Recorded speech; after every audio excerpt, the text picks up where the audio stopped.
Get this pop-up out of here. What's happening, y'all? Gonna be doing a little rent sesh on Big Bertha, my 2005 Duramax today. So let's let a couple people trickle on in here and start going over what we got. Just fixed a water leak on it this morning. I was getting water down into my cab, down onto my carpets. Take you over there and show you what's going on while we wait. We got a smoky little fire out here, burning off some cardboard. Anyways, for all the people that are gonna maybe watch the VOD, I was starting to get some wet carpets down here in my truck. And it's kind of hard to see, but there's condensation collecting on the pedal assemblies. And there's this sort of fused junction box here. There was a grommet that was disconnected above there. And I think that's the solution here. I've had a couple different water leaks getting into this truck, getting into here, and just noticing a couple little drops of water on my WeatherTech floor mats. You can see there's a tiny little piece of condensation right up there on the steering shaft. But I think everything's just kind of been evaporating and wicking up.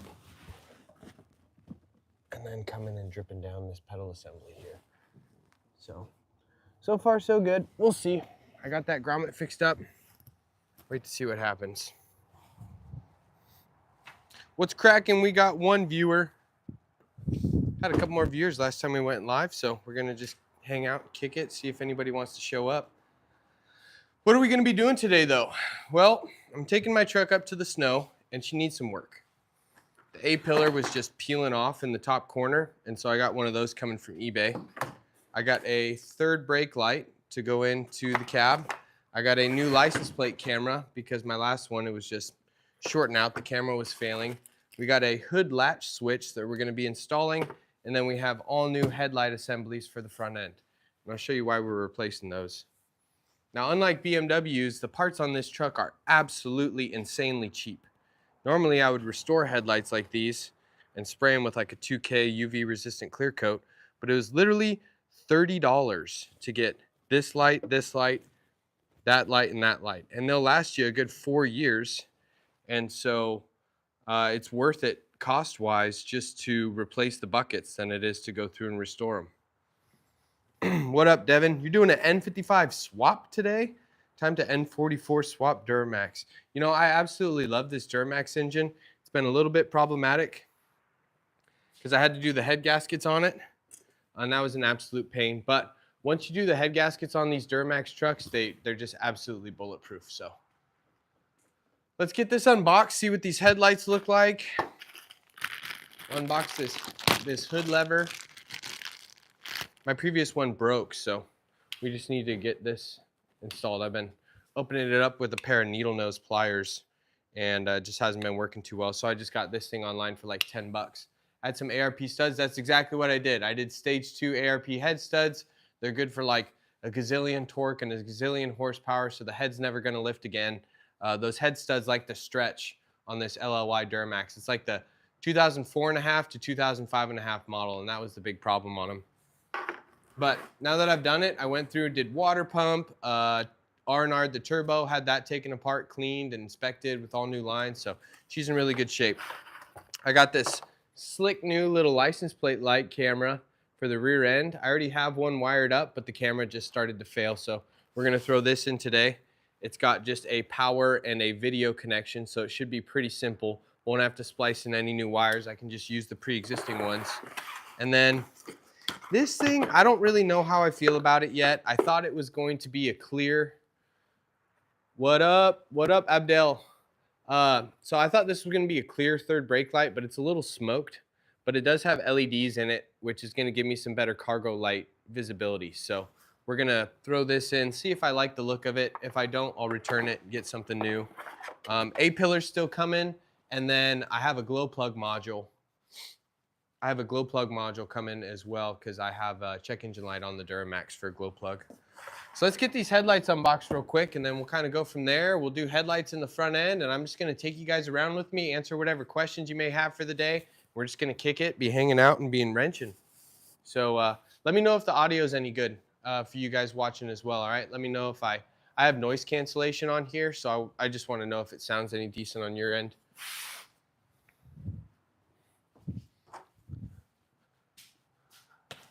Awesome, appreciate it, Dev. Cool, let's get these unboxed. Now, it has been so nice buying Chevy parts the last week as opposed to BMW parts. I mean, good luck buying brand new headlight assemblies for a BMW under $50. It's never gonna happen unless they're just super, super cheap Chinese aftermarket ones. And I mean, these are too, but you know. Hey, Brandy, what's up? Good to see you. Let's see what these things look like. I haven't seen you in the comments in a while, Brandy. Hope everything's well.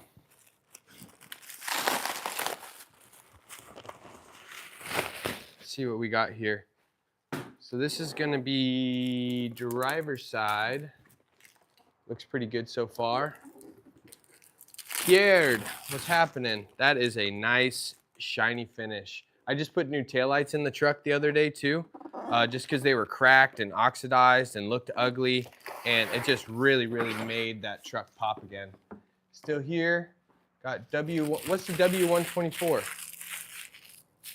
Yeah, Dev, I'm not a big fan of TikTok. You know, I first got started in social media kind of on TikTok. I actually created a mushroom page called Closer to Earth Guy, or Closer to Earth, and it was just about me learning how to mushroom hunt, teaching myself how to mushroom hunt here. Oh, it's a Benz chassis. Okay, I know little to nothing about Mercedes. But yeah, so I first got started and learned that like, oh, okay, I can make content and people will watch it on TikTok, but I'm not a big fan of the app. I think it's good for like authentic, genuine content, but I like to support domestic companies. I like to support domestic products. And the fact that, you know, China has full control of the company, ByteDance, who knows what they're really doing with our data. So to be honest, I'm kind of excited for TikTok to go away. I'm hoping all those people will push over to YouTube and to Instagram because that's where I post most of my content. And the brands that I work with, at least Autoline Pro, we're talking about it as well. And we're hoping that it will generate a lot more traffic over here on YouTube. YouTube is my number one. YouTube's my favorite, hence why we're live on YouTube today. Instagram is second, and then TikTok's, you know, at the bottom of the list. But YouTube Shorts is pretty awesome. YouTube Live features are great. These are sick. Look at that. It's like truck jewelry. So we got those two. Let's see what's in this box. Hopefully it's my other two lights. But I mean, 30 bucks for brand new headlight assemblies. I don't need bulbs because I'm running LEDs, but it's just gonna make this truck pop so much more. It's just really gonna give it a nice facelift. Hey, what up, Frankie? Glad to see a member in here, dude. Welcome to the live. We're just kicking it, working on Big Bertha today. Putting some new headlight buckets in there, turn signal light assemblies. I just fixed a water leak. There was a grommet that was loose. So my driver's side floor was getting a little wet, but I'm taking her up to the snow in a couple days with Sage. We're gonna go get a cabin in the snow for a couple nights, just hang out by the fire, read books and stuff. So I'm trying to get the truck snow ready. But at the same time, I wanted to update her a little bit. The headlights and the taillights were super oxidized and worn out. It was prohibiting light from getting through a little bit. Got a new third brake light, got a new hood latch, got a new backup camera. So I'm just gonna bring you guys around with me as I tinker on the truck today. We'll start in the front end and then we'll work our way over to the third brake light and yada, yada, yada. We'll keep going through. And then we'll do a little electrical and get this new license plate camera installed. That's what we're doing, a little bit of Big Bertha work today. Just curious, any of you guys watched the latest upload? I know Frankie did. I saw him in the comments. Any of you guys watched the new oil pan gasket video? If you haven't, I recommend that you do. Did you go to the taco truck yet today? I was thinking about it, but you know they're closed on Sundays. So I got this spot by my house and they do gyros and rice plates. And I might go a little Mediterranean, a little Greek style. I had tacos last night though. I had tacos at the golf course. I played in a golf tournament, a scramble tournament with a couple of my buddies, and I got third place, and I got $35 back off my $50 tournament entry. So that was kind of a cool win. I've only been playing for like 6 months. My teammate kind of carried me a little bit, but it was still a good time, and I still got a little bit of a dub, which was cool. Let's get these stickers off. This came with a bag full of grommets. I think it's replacement grommets for the light sockets. And so we'll see if any of them are worn out, but some of these come with bulbs. These ones didn't come with any bulbs, which I wouldn't want to use these cheap Chinese bulbs anyways. I did a LED conversion on most of the lights on that truck, so we're just going to be swapping over the sockets. I like the extra light that the LEDs put out, especially in the rear end on the taillights. Let people see that I'm braking a little bit sooner. And halogen headlights just suck. They don't put out any light. So get these covers off here. Should be really easy. I mean, I don't even think I need tools to install these. Pretty sure there's just like these little pins that slide out, and I'll show you guys. It's really easy. Gotta love domestic trucks sometimes, you know. It's just a breath of fresh air from working on BMWs, you know. No adaptive headlight warnings and no adaptive headlight modules, all that money, all that jazz. Gotta have a truck too. I love having small cars, but I also love having a truck. Making dump runs, going and, you know, checking out hunting territories, all that good stuff. It's good to have a truck. Let's get these chickens out of the garage. Come on, girls, get out. Out, come on. Let's go. Out, out, out, out, out. Out, out, out. Let's start wrenching, shall we? We got 44 people in here. I think that's a new record already, but I'm not seeing you guys in the comments. And it'd be awesome to answer some questions, hear some feedback on the last video, hear about what you guys are working on. I love the dialogue. All right, we'll start here with passenger side. And if you can see, whoa, come back. Story of my life. Just dealing with cameras and angles all the time. I shoot all my videos on an iPhone, surprisingly enough. And I go live on the iPhones as well. They work great. Nice. Cool. So all you got to do is just take this pin out. There's a pin that runs through this top headlight piece. And if I remember correctly, this is literally all that holds the headlights in. Austin, I am in Northern California, just south of the Oregon border on the coast, way up north. Like, go north to San Francisco and keep going up north. Another 4 hours. How are you? Hey, Constantine, what's up, dude? What time is it over there? I was wondering if we'd catch anybody overseas on this live. I just wasn't sure if anybody would be awake or if they'd be sleeping or how that would be working. You're swapping the M2 N55 and my 235i. 7,000 miles away, 1135. Guys, this guy, let's see, how am I going to pronounce your name? Onfersoy. Nah, I can't do it, Constantine. Anyways, Constantine's the one that put the Day Off DIY Discord server together, and he's here in the chat, so he's an absolute legend. Super appreciative for that guy putting that together. John Lamson has just been an absolute stud, just holding the Discord down, getting everybody good info, doing awesome write-ups. You see here, I got some LED headlights in here. Maybe you get the chance, you should invest in a good quality camera. For sure, absolutely. Once I do, the nice thing about the way I film right now is I don't have to convert my footage. I don't have to take it from like a DSLR and then upload it to a Windows and then put it into an editing program. Everything stays on the cloud. And so when I actually edit my videos, I edit on cell phone. And so I don't have to process any data back and forth, which helps out a lot. Hey, you're watching from the UK. Just watched the oil pan gasket video. Awesome, Paulski. Super happy to hear that. I was really happy with how that video came out. It looked really good.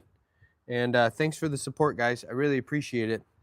I was trying to go for like a more step-by-step approach to the oil pan because I just want it to be searchable. And, you know, I want people to just be like, oh, I'm doing the oil pan on my E46. Let's give it a quick search. And I'm hoping that my video will pop up for those. All right, how do these bottom ones come out? I think there's just like a little push tab down here below this little grill accent piece. So let me grab a flathead real quick. Don't go anywhere.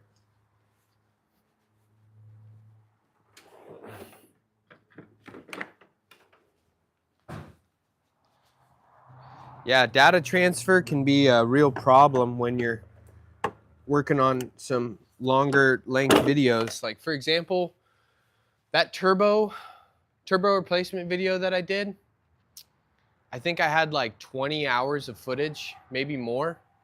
And it's literally like 50 gigabytes worth of footage. So to have to process all that from a camera to a computer, edit it, and then accept it, and then post it, it's just a lot of data transfer. It's a lot of extra work. How do I repair a side mirror? Someone drove by and knocked it off. So you're gonna have to take your door card off, Brandy, and then up in the window, there's this little triangular trim piece, and there'll be like 3 10mm nuts that hold the mirror on. Take it off and then buy a used one on eBay and replace it that way. Duct tape works too. I mean, if you're trying to just get by, but that's what I would do. I would take the door card. Let me show you real quick, actually. Let me show you. So if I had to replace this passenger side, what I would do is I would take out the screw under here, the screw here, the screw here, and I think that's it on these ones. Nope. And then you take this trim off, and you take off another 1 or 2 screws down here, take the whole door card out.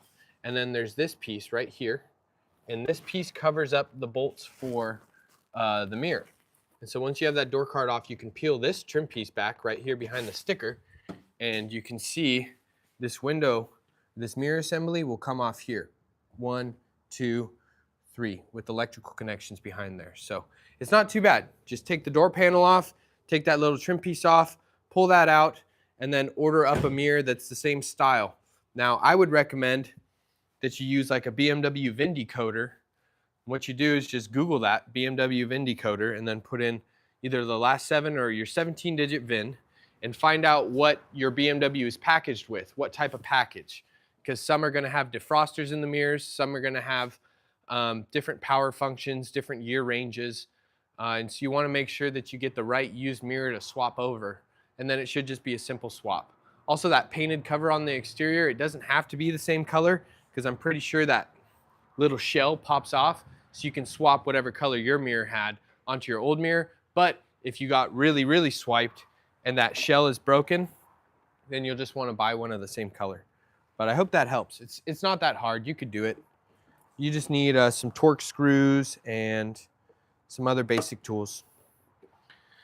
All right. So we got the bulbs out. That's my LED. It's a switchback bulb. It goes like white and amber for my turn signals. I like it. Okay, so that's that one.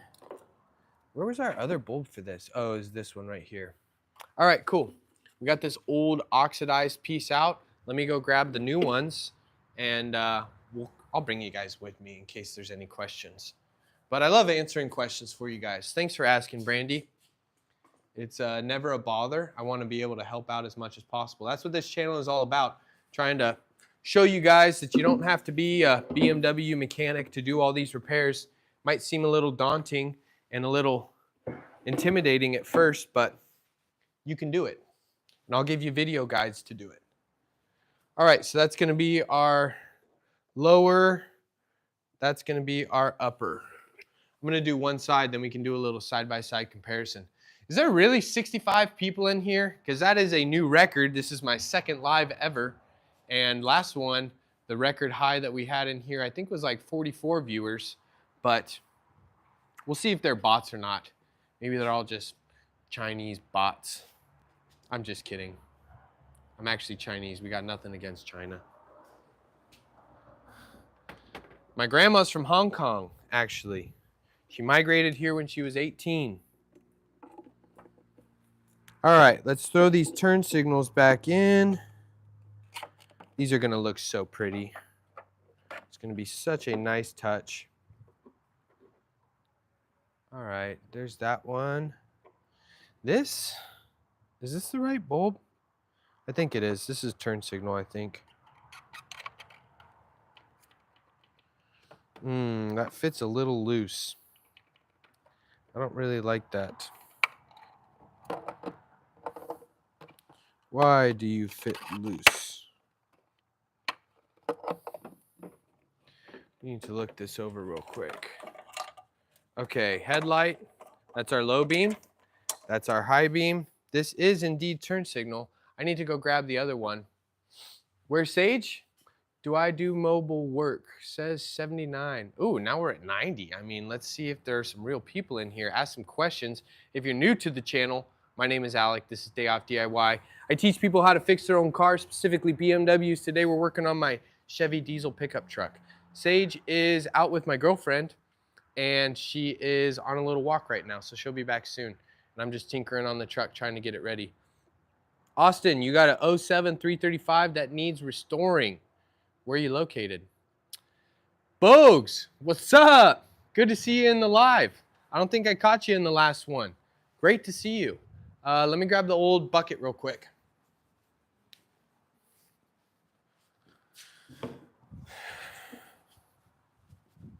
When things don't fit right, you got to troubleshoot them, right? So let's take the socket, line it up to our old assembly, and see if it's just a manufacturing issue or see if this thing actually just doesn't fit as well.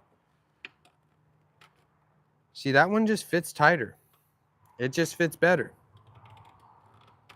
Doesn't wiggle around nearly as much. It's a nice, more secure fit. So let's disconnect this. Put that up here. Let's try it again. I mean, it's okay. What I think we'll do is, how's our business going? Whose business? Salem, Oregon. Nice. I'm actually heading up to Oregon on the 15th in a couple days. I'm going up to the Medford area. What I'm going to do is grab that bag of O-rings that came with this thing. One sec.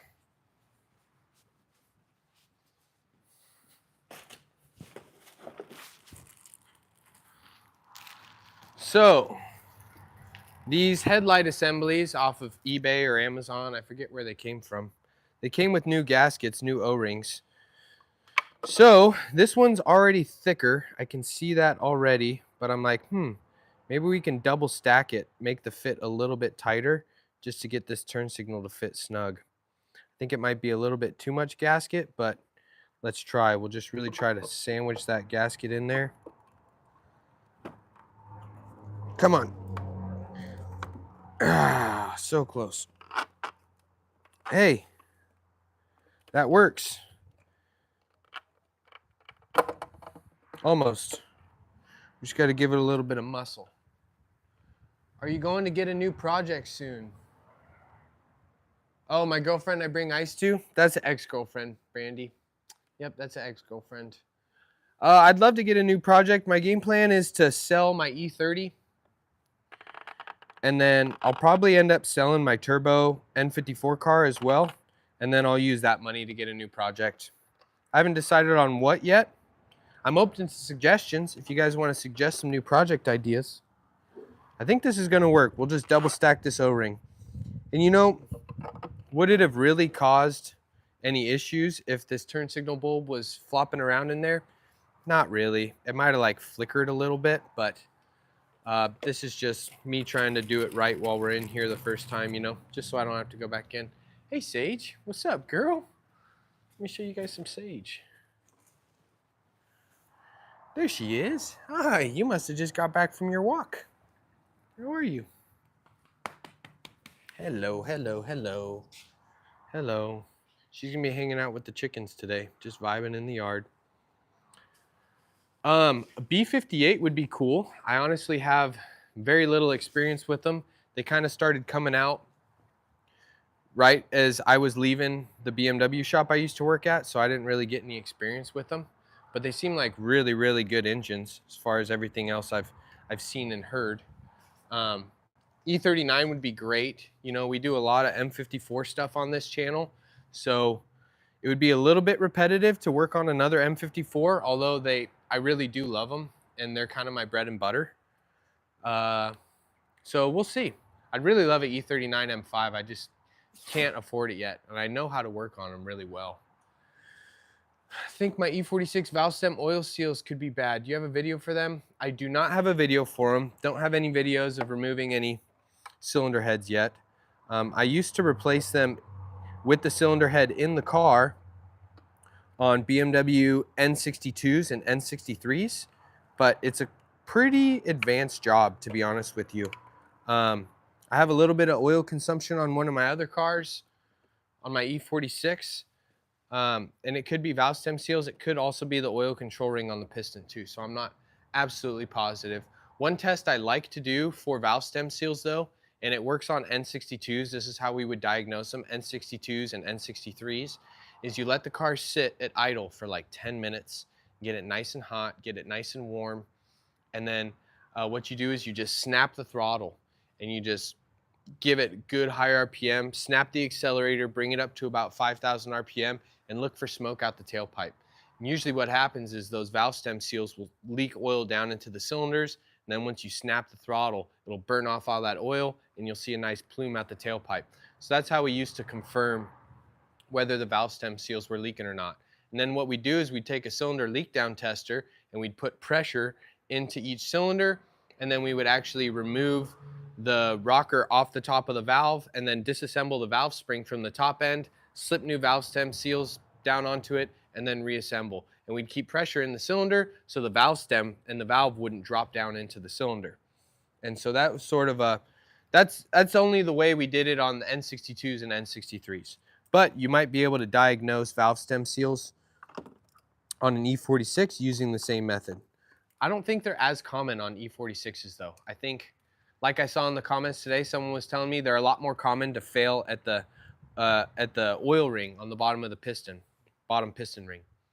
I'm getting like, right now, about 4 eggs a day. It's slowed down because it's winter time. I have 7 chickens and it's slowed down to almost like 1 to 2 eggs a day, but it started to pick back up a little bit. When the days get shorter, the chickens lay less eggs and they get a little broody and go through some physiological changes. All right, let's get this headlight back in. Okay. Ooh, that's looking good. That's looking good. Do you have the M57 platform? I think we do. M57 platform, I think it started coming out around the E90 chassis, right? I have worked on some M57s. I've done, I think, a glow plug module, some glow plugs, oil filter housing, a couple different oil leaks, but nothing really too major. Lots of diesel exhaust fluid systems problems with those cars. Last question. Did you consider helping out with the fire? I did. I actually have been contemplating it for the last few days, whether I should go down to SoCal or not. It would have cost a lot of money to go down, and I wanted to be able to volunteer with the local department, but there's some logistical challenges with it. One, I mean, I didn't really have the funds to be able to take off from work and go down there. And because I'm not currently employed with any fire department, it would be pretty tough to be able to get out on the line and actually do work. Like, I want a hose line in my hand. I want to be able to use a hand tool and cut fire line with a hand crew or run chainsaw. But because, there's sort of liability issues involved in that, it would be a little bit more difficult. So I thought about it. Looks like things are starting to slow down a little bit. You know, a lot of those fires were wind driven and the wind's starting to slow down. But all of us in the fire service have talked about that forever, is with the right wind conditions, in that all the vegetation and all the brush down there is what we call a 1 to 10 hour fuel, which means it's really light, it's really flashy, it burns really fast, and it burns really hot. So when you combine that with 90-mile-an-hour winds, that brush is just going to start spotting like 2 miles away, and there's really nothing you can do. As long as that wind's blowing, I mean, you're just trying to mitigate damage at that point. You're never going to stop that fire. The fire's going to stop itself. But I did really want to go down there.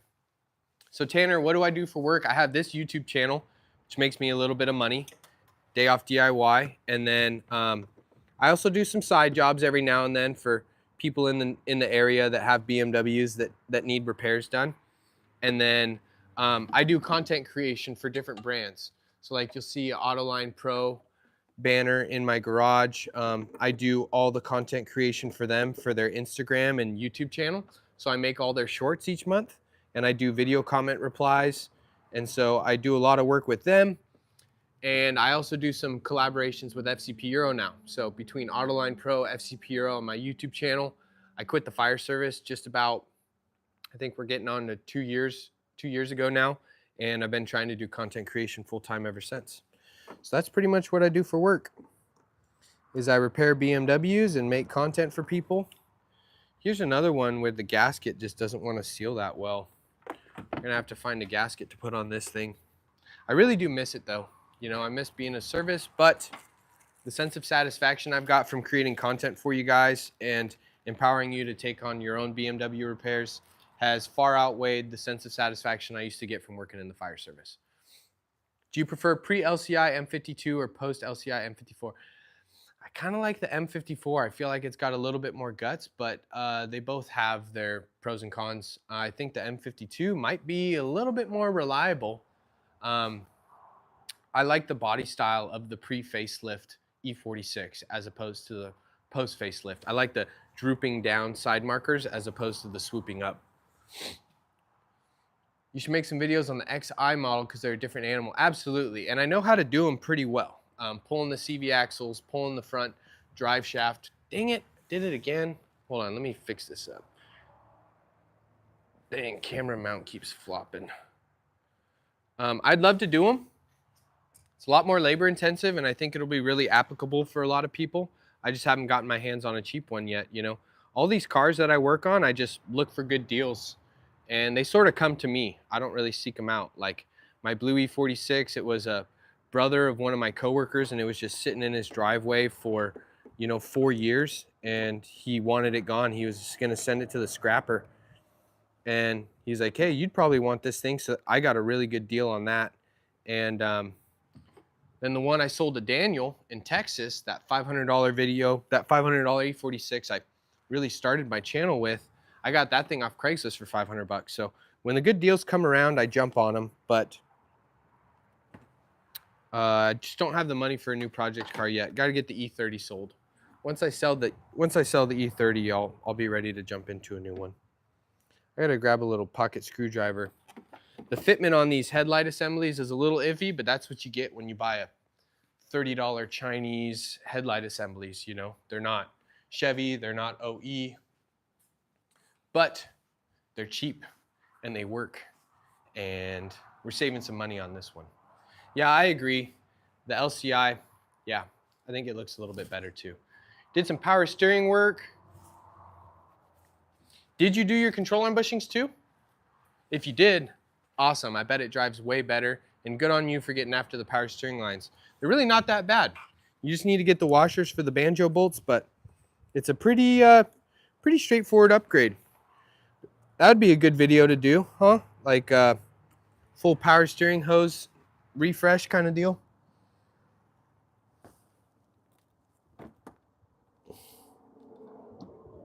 Dang. This one doesn't want to seal that well. We'll get it though. We'll just keep tinkering. Well, if you are going to do those control arm bushings, like I show in my video, just get a big pry bar. Big fat pry bar, and just pry those suckers off of there. We got aftermarket headlight bulbs going into aftermarket headlight assemblies, so we're destined to run into some fitment issues eventually, you know. That's the price you pay when you go this route. Bound to run into fitment issues. When you go the cheap way, same with BMWs too. You buy cheap parts, you buy cheap CCV kit for the intake or something, probably gonna run into fitment issues. Let's see how this fits without this little janky O-ring here. This is my low beam, so I definitely don't want it flopping around. I want it to sit nice and tight, and oh, it's just so loose. But there's this O-ring on here, so let's disconnect this light. Let's go into my O-ring bin.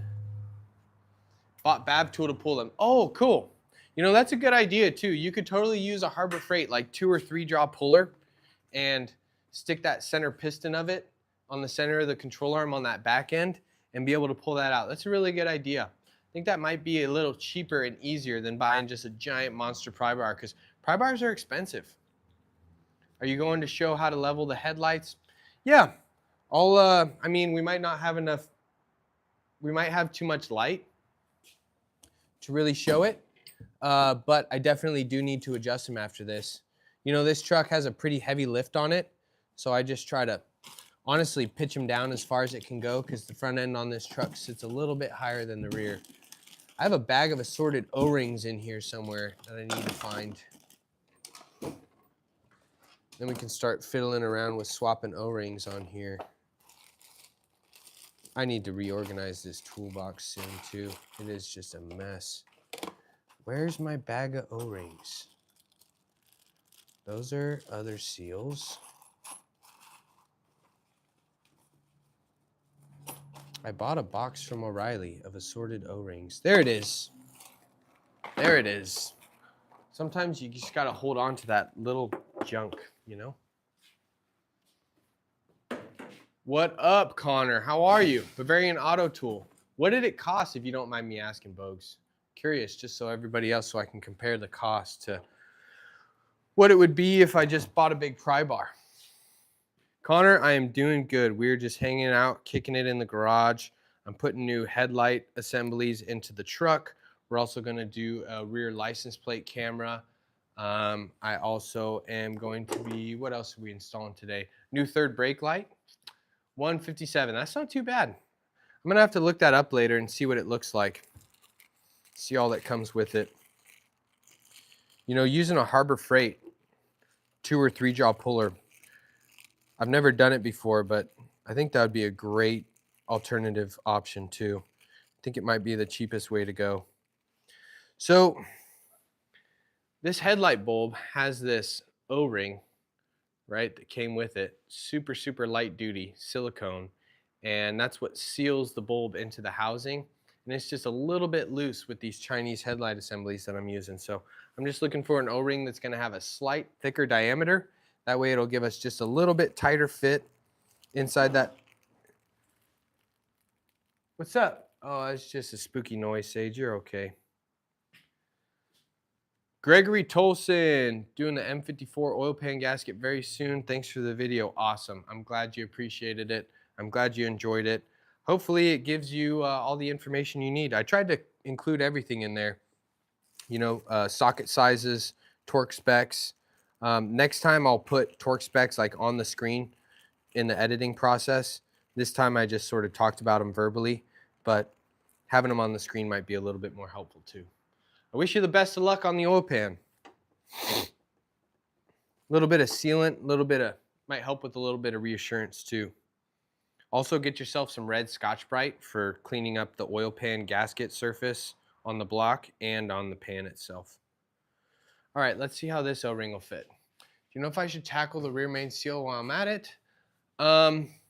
You could take a look up there with an inspection mirror or a borescope, but having the oil pan removed isn't gonna help you with access for getting access to the rear main, because getting to the rear main, pretty much just gotta remove the transmission.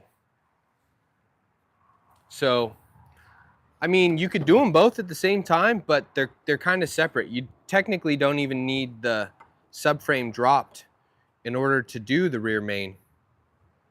Ooh, I think this is gonna work, guys. This O-ring feels a little tighter. Slipped in. That's a pretty good fit. Nope. Just kidding. It was almost good. Just wants to back out a little bit. Dang it. This is the problem with doing aftermarket stuff. You spend so much time fiddling around with it. I think I got an idea though. There's a little slot. Let me pull this out. We'll take it to the bench.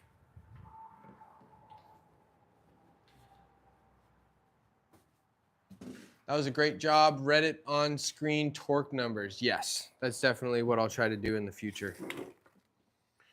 All right, how can we fix this? So like there's this inset ring right in here, and I'm thinking if I can find an O-ring to slip into that groove, it'll push the headlight out a little bit and it will allow me to push in against that O-ring and quarter turn it in. I just don't know if I have an O-ring of that size. See if we can find one to stretch it down into that crack. It's going to be a bit of a tall order. Probably need a pocket screwdriver to be able to slip her on in. But yeah, oil pan gasket and rear main seal. kind of two different animals. I like to do them at two different times. Say if a customer came in and I had both those jobs on a ticket, rear main seal and oil pan, I'd probably do one first and then start focusing on the other. Just kind of consider them separate.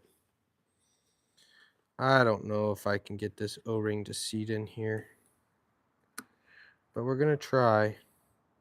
I just don't want loose, flopping around, vibrating headlight bulbs. I see them on cars all the time and it just looks cheesy. It looks cheap, but hey, I bought cheap parts, so I'm kind of paying the price. I was just bragging about what a good deal and how cheap these were, but this is a perfect example of what whoa! I just broke my clipboard. Perfect example of what you run into with cheaper parts. How else can I fix this?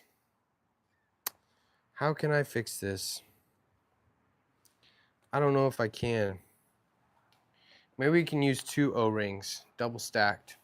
Let's go try that. What degreaser is safe on aluminum? Yeah, I would do clutch and rear main. I would do clutch and rear main at the same time for sure, because the transmission's gonna be coming out.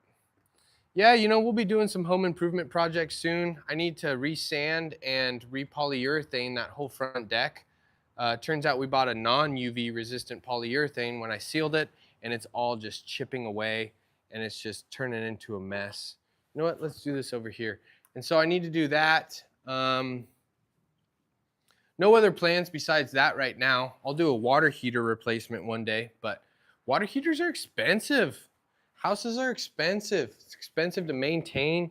Appliances are expensive, so it'll be coming soon. All right, so our low beam is on the outside, high beam's on the inside. Let's put a rag down so we don't scratch these new headlights. And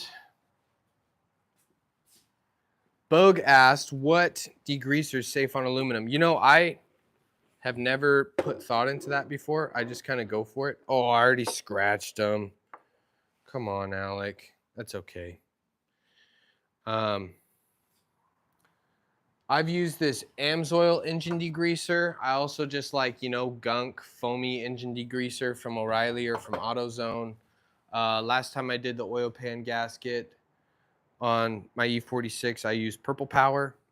I think they're all kind of safe on aluminum. I haven't had any issues. I haven't had anybody yell at me yet in the comment section, so I kind of just used whatever I got on hand.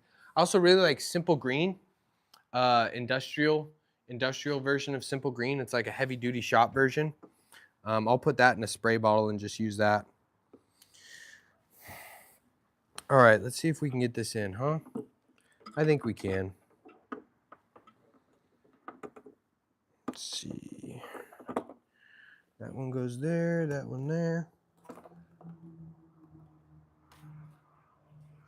Oh, this might work. This might work. Come on, turn in there.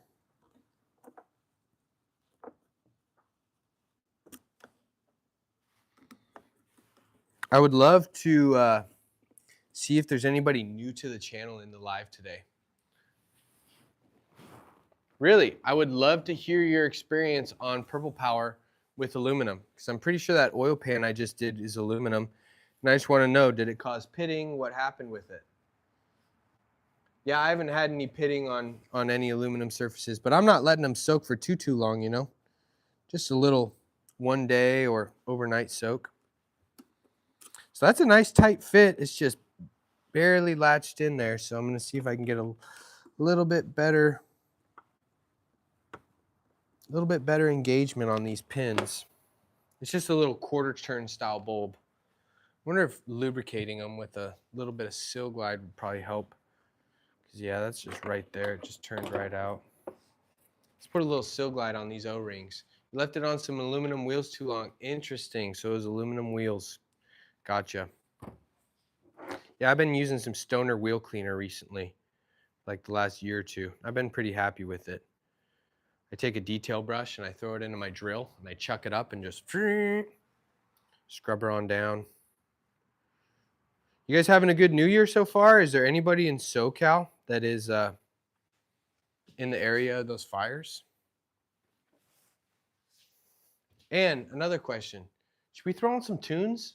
I played tunes in my last live and it was kind of nice, but it demonetized it for watchback, which is okay. I'm not expecting to make any money on rewatch lives on my channel, but you guys like tunes or no tunes? All right, we're gonna try some little bit of grease and lubrication on these O-rings here, and then let's grab another tool. Honestly, I think like the tip of a needle nose might work to just lever it in there.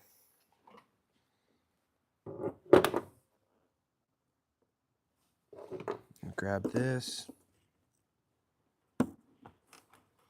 push down, get that needle nose in there.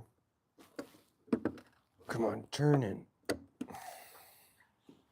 That's not bad. We're getting there.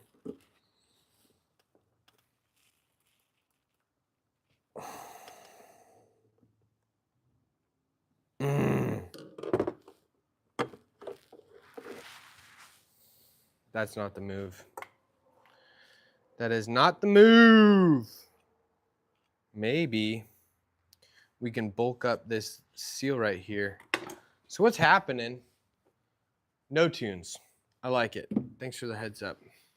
So this O-ring right there seals into this inside surface, but the problem is these are aftermarket, so when I do drop it down, get it past that O-ring, I quarter turn it in. You know what? That's good enough to run. It's not going to wobble out. Let's get this thing in here. We've fiddled with it too long. I'll keep an eye out and look for a little rattly headlight bulb. Let's go over here this time. That's a nice little view. I wonder if there's any new viewers in the live, you know? Any people we haven't met yet? Anybody that hasn't seen the channel yet? Curious of that. All right, low beam goes in. High beam goes in. High beams are still halogen.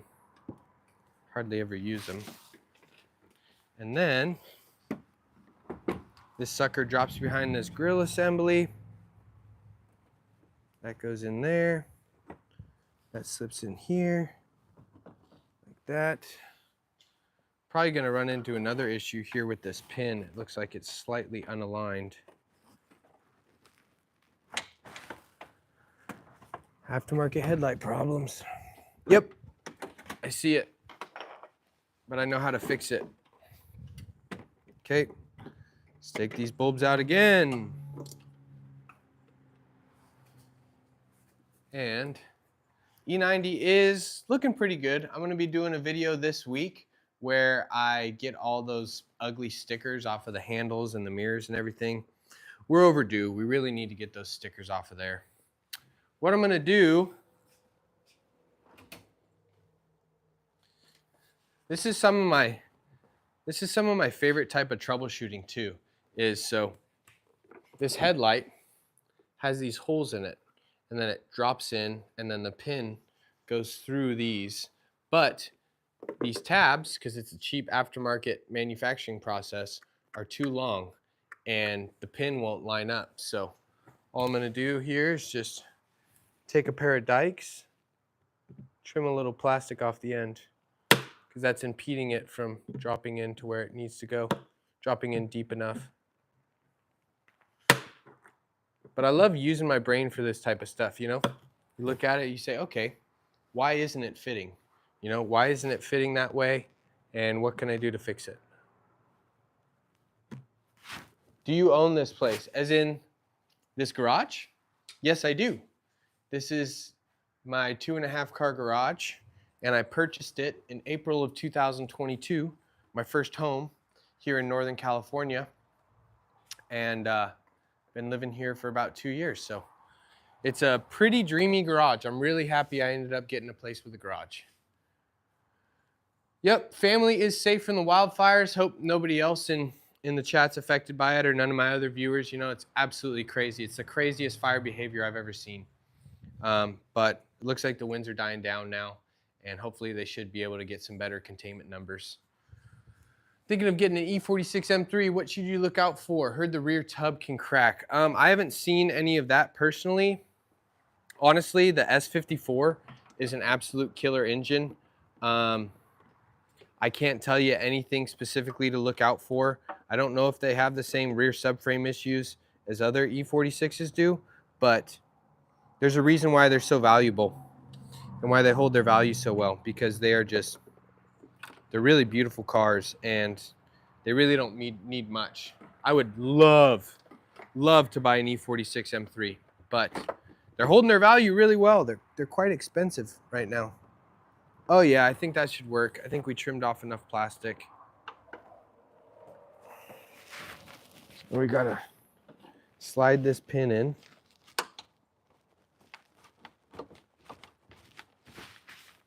Oh, there's a bird that just flew in my garage.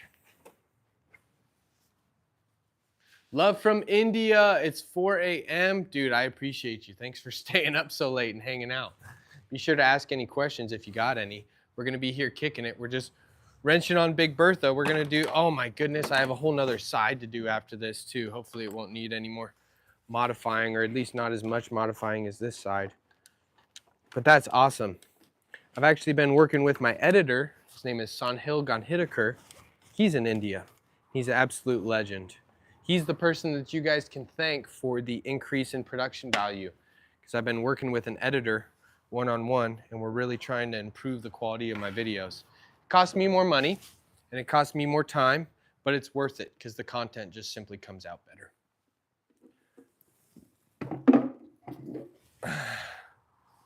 What do you think?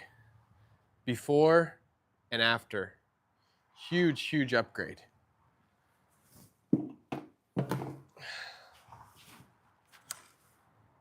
Let's do a little comparison. Old side, hazy, ugly. New side, oh yeah, baby. Beautiful. Also, check these out. I just put these in yesterday. Brand new taillight assemblies. Same story, old ones were cracked and oxidized. There was water leaking down inside, getting really, really bad. Now they are bitchin', shiny, looking really, really good. So let's knock out this driver's side now. We know what we'll probably have to modify. Newest videos production is extremely good. Really, really appreciate that. We put a lot of time and work into it, and I'm just really, really glad that you guys enjoy it and that you appreciate it, you know? Video editing is a lot of work, especially when you're hiring it out as well to try to improve. But my guy Sahil is actually he's been killing it. He's been absolutely crushing it. And we've been working together on quite a few new projects. So I'm hoping that I can keep that same production value for all of my future content, because I think it's just worth it. Makes it a little bit more enjoyable. I feel like we got some good taste in music going, and it's been a lot of fun. Big, big improvement on the taillights and headlights. I love putting in new headlight assemblies. It is just such a treat. All right, so that pin comes out. This gets pulled out like that. Pop our high beam.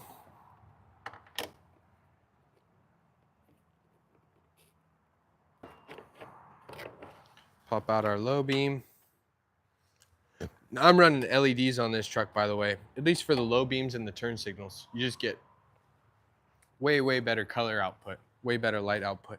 So this truck, I don't know what the color code is, but it's like a silver gray flake.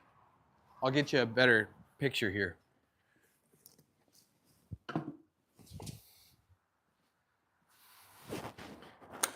Come with me.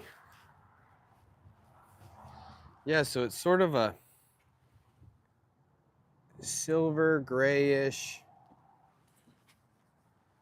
flake, but it's really pretty. I really, really like the color, and I bought it because it's got sunroof and leather seats and heated seats. And yeah, it's actually extremely similar to the E90, but it's been a great truck. I love this truck. It's like my tank, you know?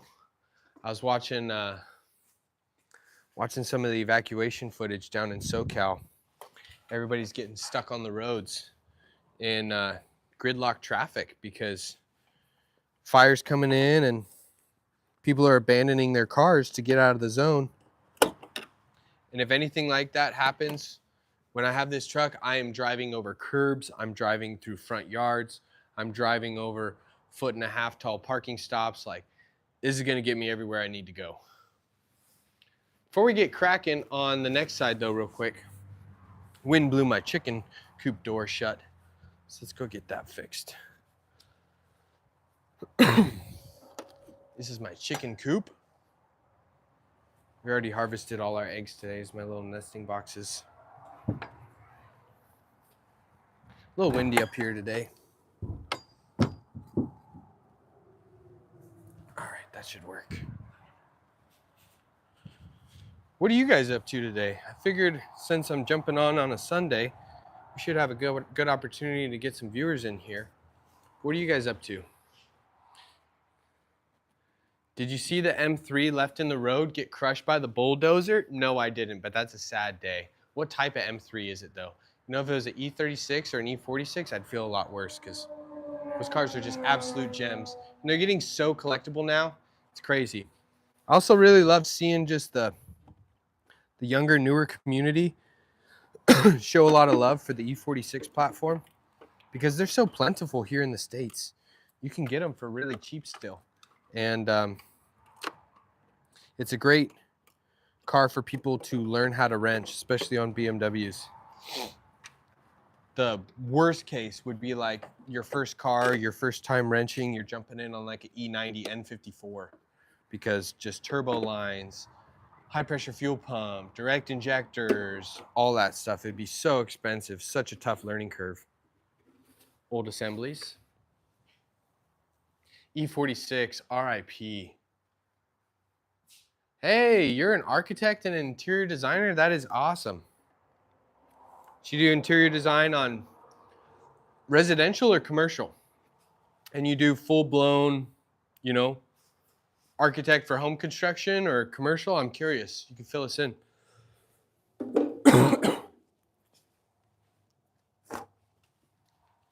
All right. Hang tight while I grab the assemblies for this side, and we'll see how they fit.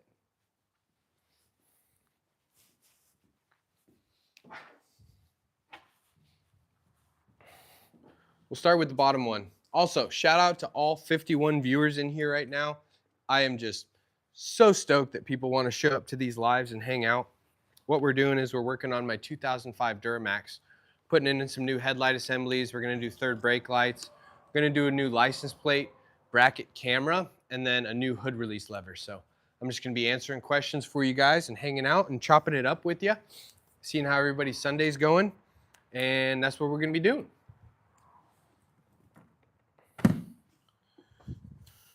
Hopefully we get some peeps in here that are new to the channel, and we can show them some of the other videos that we do. Yeah, I was super, super proud of that oil pan video. I was super stoked on how it came out. All right, so same thing as the last side. We're gonna have to double up an O-ring on this one, but that's okay. Let's hang that real quick. Grab a second O-ring.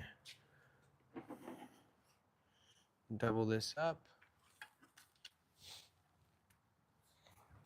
E46 M3. RIP, man. That's a sad day for that car. There's some really, really sad videos going around of people's project cars and homes just going up. I never wish fire devastation on anybody. It's just super, super tragic. But, you know, if people are safe and they're alive, it's all that matters. Everything else is material and it can be replaced, but lives cannot, you know?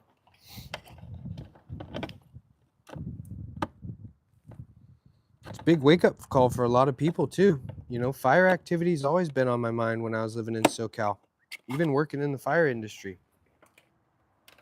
You know, in California, it's a year-round fire season here. It is no joke. I've seen firsthand what it can do to some communities, and when you start building into the wildland, that has a history of burning every year and every year, and then homes burn down, you can't be surprised. Yeah, that truck is only recycled pop and water containers. I mean, this truck is a lot of plastic, but it's one of the last few solid mechanical trucks, diesel trucks, that does not have diesel exhaust fluid stock, which is nice. What's the temp? It's actually a pretty beautiful day. It is, say, about 60 degrees and sunny, maybe high 50s. So we get a lot of rain up here in the Pacific Northwest over the winter, and I got a nice little week here of sunshine, so I'm super stoked. How did you become a tech mechanic on BMWs? Great question. Let me grab some water and I'll tell you. So when I was young, I was always interested in becoming a mechanic. I saw people wrenching on cars and I was just like, oh, that just seems like the coolest skill set. So in my family, it was either you're playing sports through high school or you're working. And so I had a back injury playing lacrosse in high school. I played a couple other different sports and I couldn't play sports anymore. So I decided to start working. I got my first job at O'Reilly Auto Parts when I was 16 years old. And so I just started asking questions, learning that way. And then I joined the Auto Academy in my high school, my senior year. And so one of my classes every day was automotive technology. We'd learn about turbos and oiling systems and all that jazz. And so I learned a lot from that. And then I got my first, so I worked at O'Reilly Auto Parts for 2 years, learned a little bit from that, learned a little bit from the Auto Academy, and then I started taking some automotive classes at my local community college, learned a little bit more there, and then I got my first job working at a shop as a service writer at a Firestone Complete Auto Care in Costa Mesa, California. And then I got laid off. No, I got fired for helping somebody there. Long story, but if you guys want to know, I'll tell you about it. And then where else did I go? I went to Phillips Mazda of Laguna Hills, and I worked as an entry-level tech at Phillips Mazda. Worked there for about 6 months, and then that dealership closed, and I got laid off. And then I went to this place called Coast Motor Work in Orange County, and I started as an entry-level technician, and I worked there for 6 years. And I started there knowing nothing about BMWs, and them telling me that I needed to memorize the engine codes, the chassis codes, all that. Learned how to do oil services, basic services, coolant flushes, brake fluid flushes. Then over time, I got better and better. I learned more and more skills, learned how to do more and more jobs. And I stayed there for about 6 years and just learned everything I could. Then I started doing transmission removals and engine replacements and valve stem seals. And then I became a shop foreman and I started running a location by myself. And so it's really just all about working at a shop that wanted to give me a chance and just being a good student and trying to learn as much as I could. So most of it was on the job, and I'm a big believer in on the job learning, you know. So if you are interested, I would suggest that you get a good idea for parts knowledge to begin with. Working at a parts store honestly was a great opportunity, and you get a discount on parts so you can start fixing your car yourself, doing cheap jobs, oil services, brake jobs, things like that. And then just, if you really, really want to become a mechanic, put in applications at shops that work on the type of cars that you want to work on, and just be a good student, you know, and just tell the guys you want to learn as much as possible, and just really, really try to learn as much as you can, because there is so much to learn in the automotive world. Ooh, that is a really nice fit on that headlight. That's way better than the other side. There's so much to learn, guys. Like, I am still a novice working on cars. Like, I really know nothing in the grand scheme of things, right? So I think as long as you remain teachable, that's the real trick. Because the day I think that I know it all is the day that I peak. I hit my peak. I'm not going to learn anything more really from that point on. And so just always try to remain teachable and learn new things. You guys correct me in the comments all the time.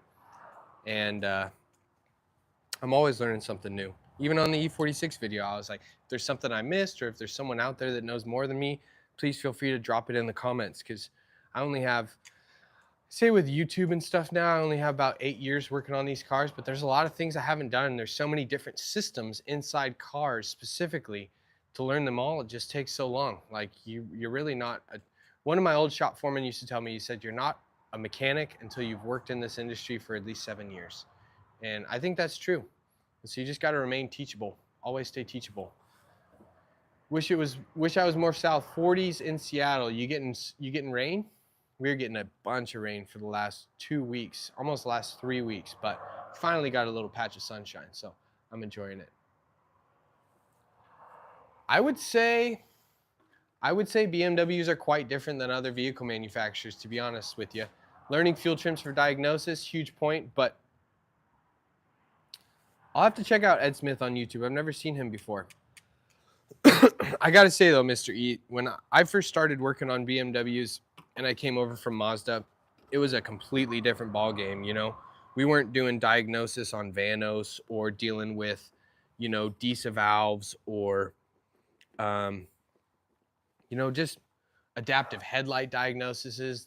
They're so much more advanced in some systems and so much more over-engineered that, you know, adaptive headlight module diagnosis and things like that. Like it was like learning a completely different car to me, to be honest with you. But that's just my personal experience. Everybody has different experiences. Everybody has different ways that they like to learn. Hi, Mike. Do you plan to adjust the headlight throw? I will do it probably later this evening once the sun goes down. I'll back this truck up. I'll point them at the garage door with it shut, and then I'll go through and try to adjust them. But let's see how this one's gonna fit, because I'm probably gonna need to trim it like I did the other side. Then we can bump over to some new stuff. We'll go in the back, start playing with the third brake light. Yeah, this one needs a little trimming too. So we're gonna take these pair of dikes, and I'll show you exactly what's going on. Difference is you need more specialty tools. You definitely need more specialty tools. You need E-Torques, you need 1/4 and 3/8 angle torque wrenches, wobble E-Torque sockets help a lot. You need good quality torque sockets, a lot of low profile sockets. So what's happening is this tab right here is a little bit longer. It sits into this groove, and then this pin comes through and drops into it. But because this tab is a little bit too long for the manufacturing process, it's causing this hole to sit a little bit further forward in that hole. So, like I did on the other side, take some dikes, and it's probably, that little line right there is probably where it was supposed to be at the factory maybe.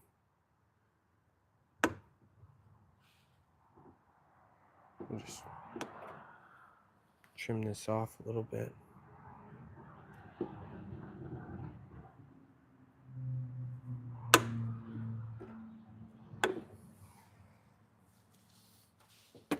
Now we'll try that again.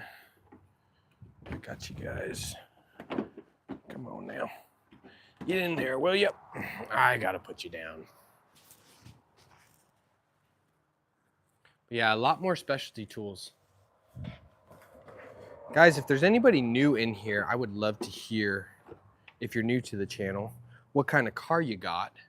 And if you got a BMW, or if you've ever heard of Day Off DIY, or if you've seen one of our videos. We definitely got some familiar faces in here. It's great to see Bogues in the live.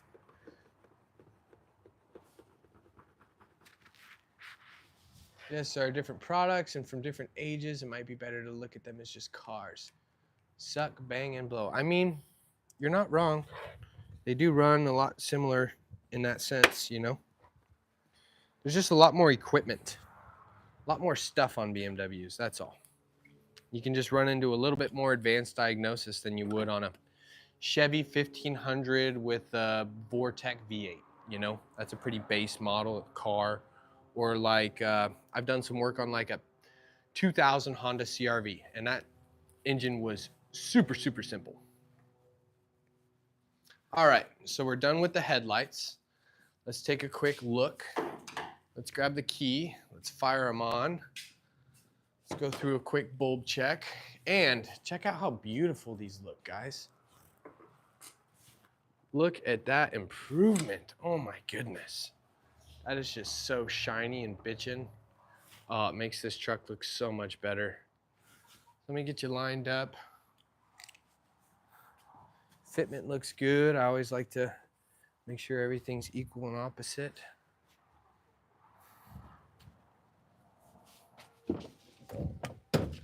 I'm a $5 cowboy.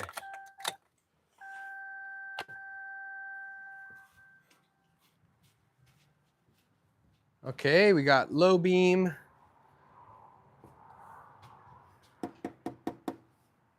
That's a problem, guys.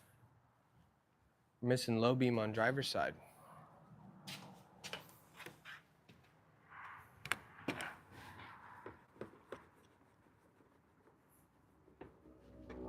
This truck's so simple too, like it doesn't even have bulb warnings, you know, which would be kind of nice. It's so funny, I see all these Chevy trucks driving down the road with no, oh, did I, maybe this can be plugged in both ways. Haha! The plug was switched backwards because this aftermarket LED plug, the positive and ground can be swapped. So you can flip it either way. Good thing I checked that. Now we got a low beam. Hell yeah. Easy fix. I thought I was maybe twisted and beat that light up too much on install. Maybe broke it. Drop this pin back in.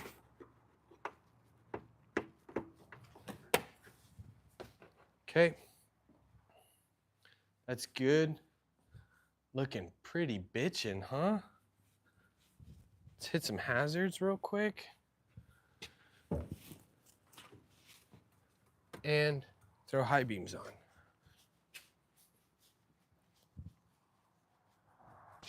Looking good, looking good.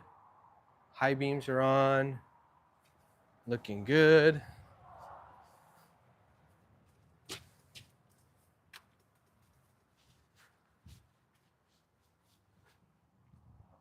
Looking good.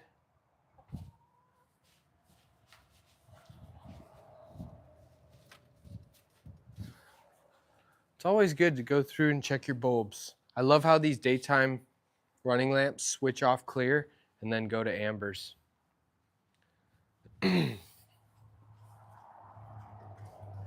Okay.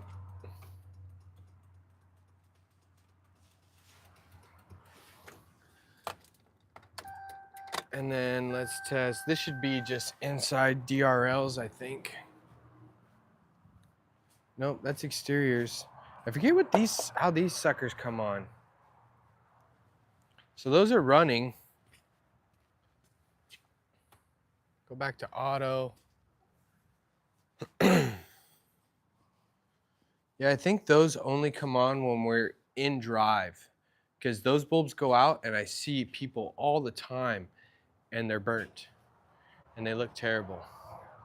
So let's keep the hood open so I remind myself to do the headlight level adjustment later as it gets a little darker. What should we do next? Let me catch up on comments here. We got 54 people in here.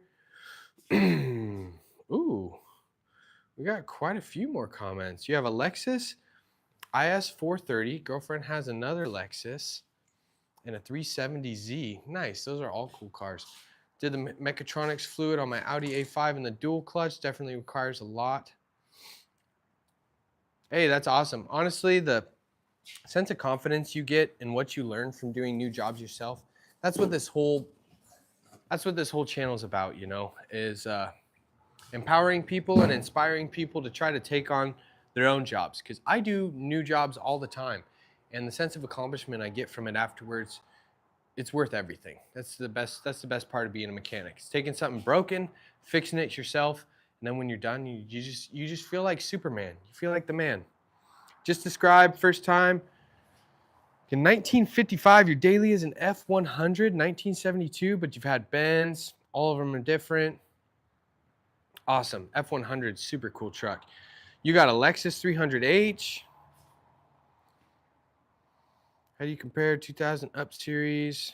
How do you compare 2000 and up 3 series with older E90s and E60s in terms of quality, reliability, and functionality? Well, E46s are pretty goated as far as 3 Series goes, you know. They're relatively cheap to modify, they're relatively cheap to maintain. My second favorite cars as far as reliability goes would be, you know, anything with the M54 and then also N51s and N52s. I think the N52 is awesome. I think it's pretty easy to work on. The electric water pump, the electric thermostat, oil pan, valve cover, spark plugs, ignition coils, tensioner, that's pretty much all you have to do on them. Oil filter housing, but they're really solid. They don't have any rotating assembly issues. So I'm a big fan of the N51 and N52.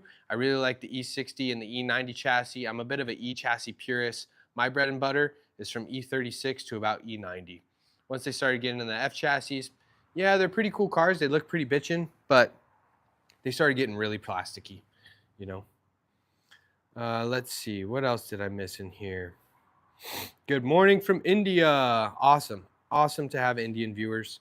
I am from Northern California, just south of the Oregon border here. Chickens do say there's an oil leak. If you see them, they're pooping everywhere. Look at these wet chicken poops. But they need to get out and stretch their legs.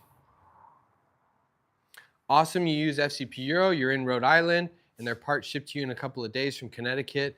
Yep, it's crazy that you can ship them your used engine oil, your used brake pads, your used wiper blades, and get store credit for it. Honestly, I am super pumped to be working with them. They've been my number one, they've been like my number one goal to work with as far as partners go on the channel.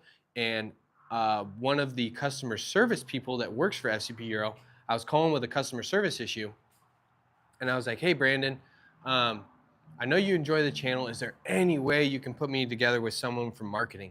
I've been applying through their online portal. I couldn't get through. He passed me through to someone from their marketing, and we've been working together for the last 2 months. So now I'm working on my next, well, I will be posting my next integration with FCP Euro here soon.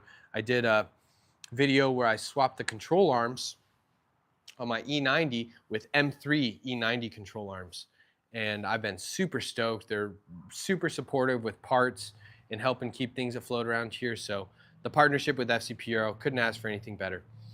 Right now in my country, it is 2:40 p.m. So from my editor in India that I work with, I believe we're about 15 hours apart. I think you guys are like 15 hours ahead maybe. But yeah, Brandon is good. Brandon's a homie.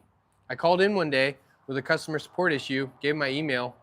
I think he recognized my voice, and he's like, wait, is this Alec with Day Off DIY? And I was like, yeah, dude, can't believe someone from FCP Euro is actually watching my content.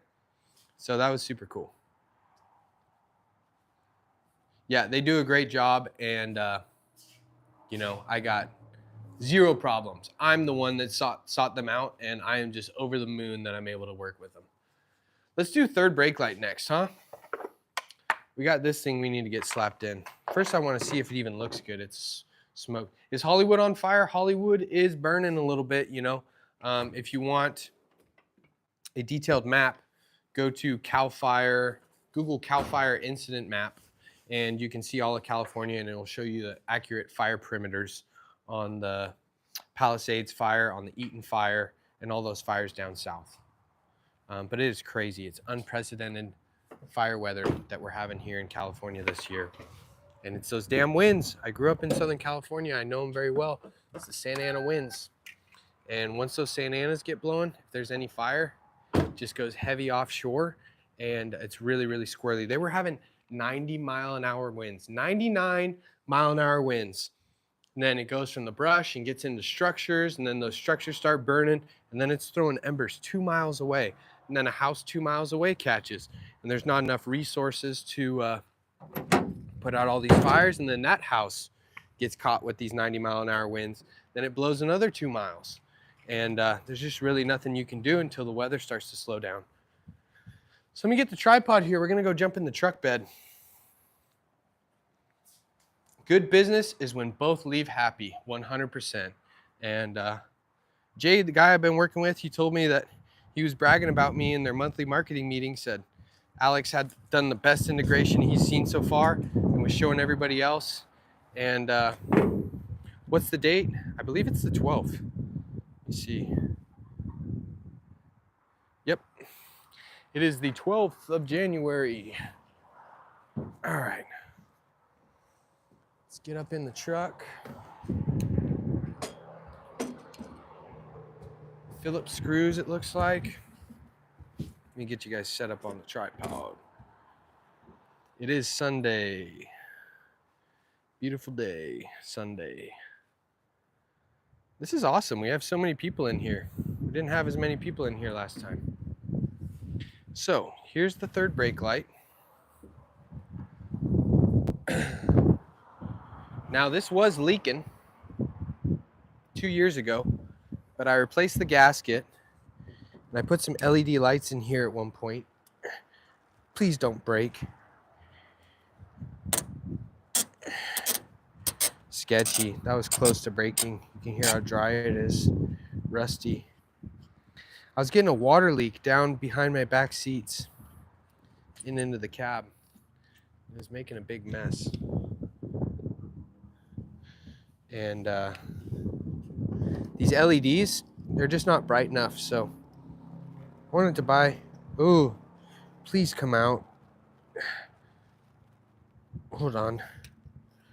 I gotta focus up.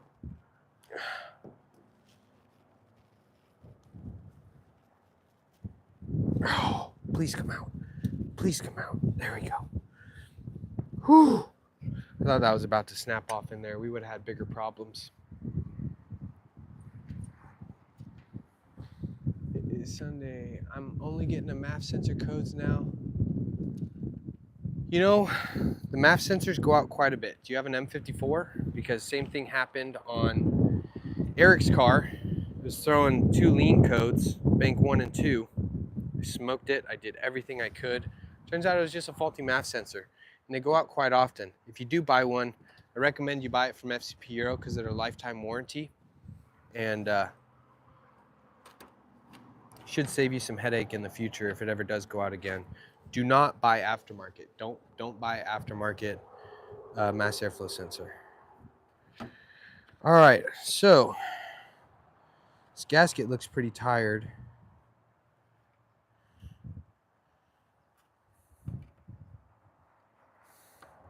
I'm gonna disconnect this thing here. There's your old third brake light. Gasket's pretty smoked on that.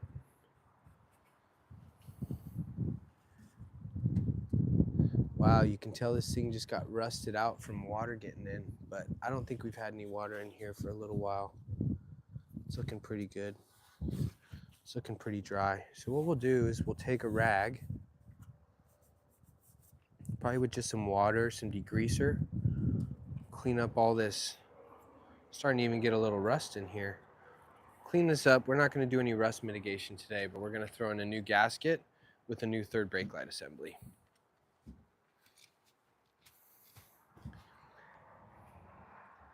Interested in M5s? Yes. I'm pretty sure my dream car right now is an E39 M5. And so I'd love to get one. They're just so dang valuable. Wow, 4:14 in the morning the next day. What up, Captain Stabbin'?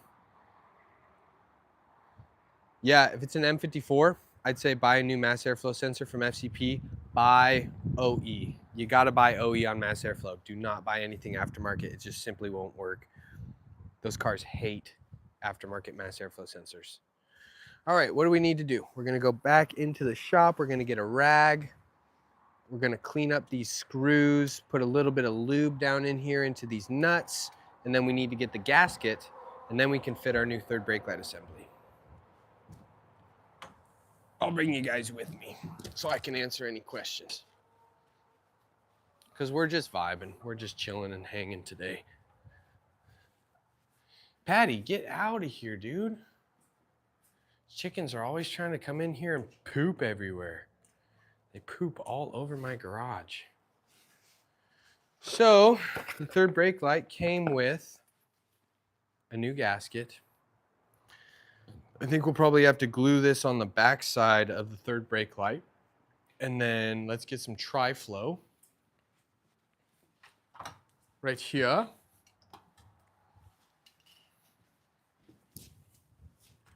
All right. I think I got the supplies we need. Gasket, simple green, tri-flow, rag. See what we can do.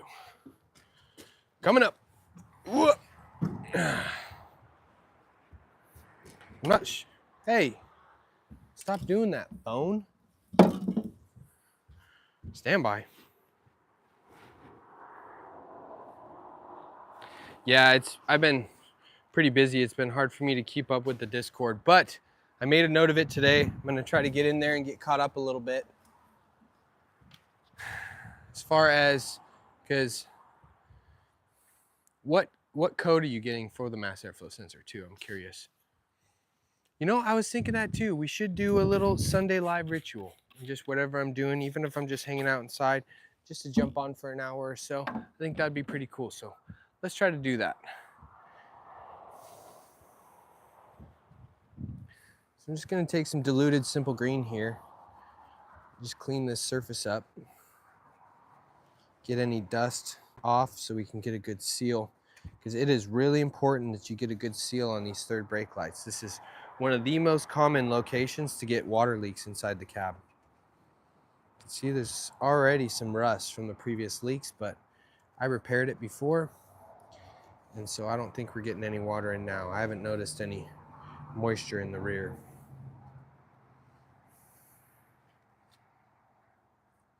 Oh, I hear chicken in the garage. Okay, let's dry off this surface.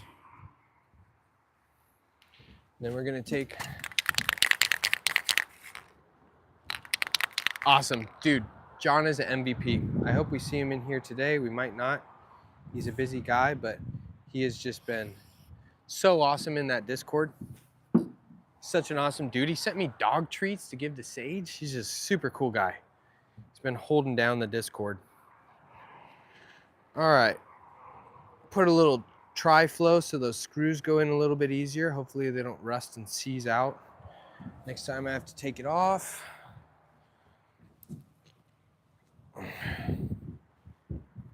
Here's the old third brake light. Here's the new one. I don't know how I feel about the smoked yet, but we'll see. Let's just test fit it real quick.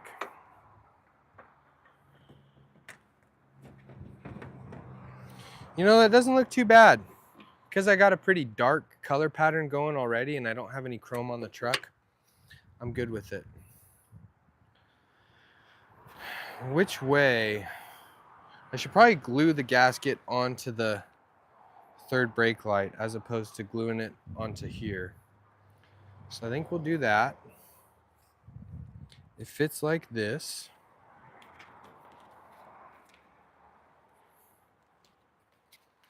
Let's go for it. What's the description on the 107 and the 109? Because I just, there's too many code abbreviations for me to remember them all. You know, was it short circuit to ground? Was it mixture fault?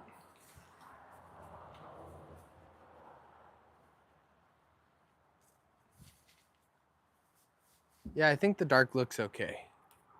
Let's see, lower voltage. Oh, interesting. Maybe reference voltage? Do you know anybody else with a BMW with the M54, by the way? Because that's something you could always do if you have somebody in the Discord that might have a known good mass airflow sensor.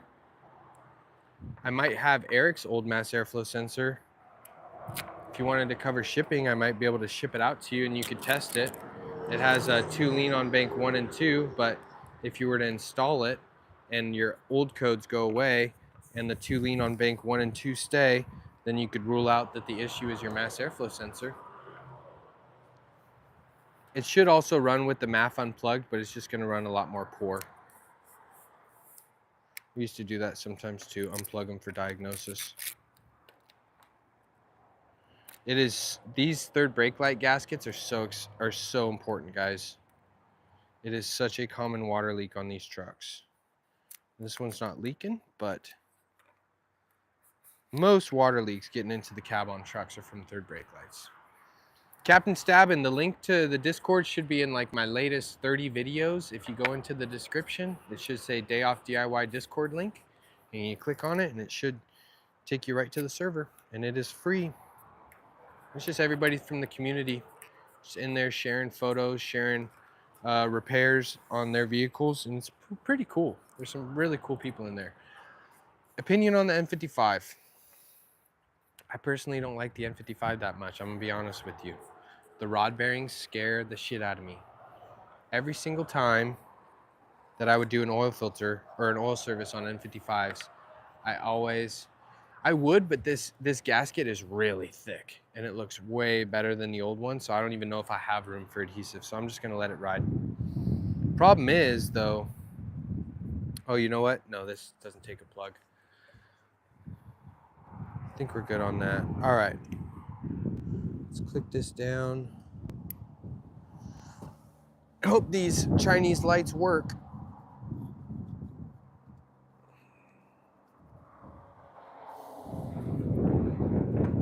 It's crazy, you can feel all the hot air escaping. Let's get, ooh, that gasket looks really nice actually. It is really thick. Looks like we have solid contact all the way across.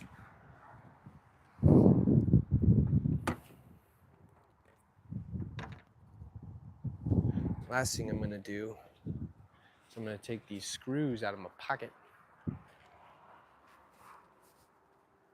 hit them with a little tri-flow.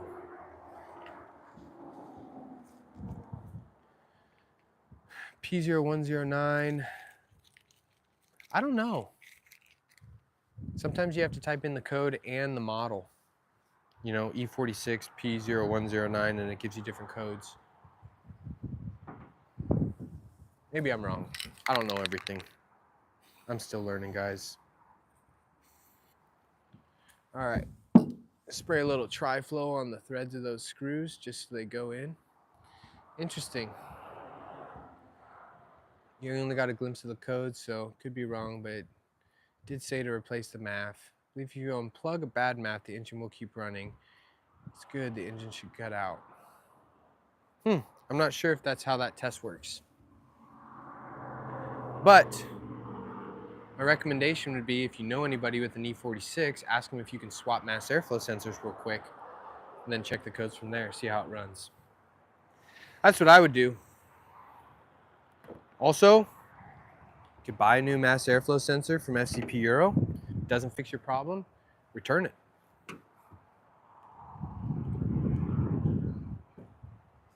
But don't buy aftermarket. Whatever you do, do not buy aftermarket mass airflow sensor. Come on, little buddy. Get in the hole, will ya?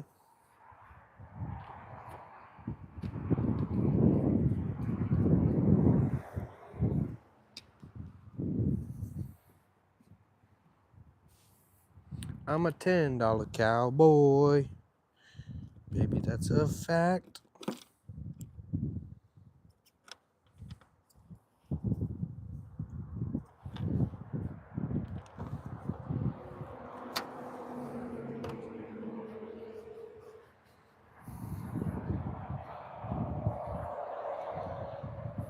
Oh yeah, screws feel way better with a little bit of lubrication in them.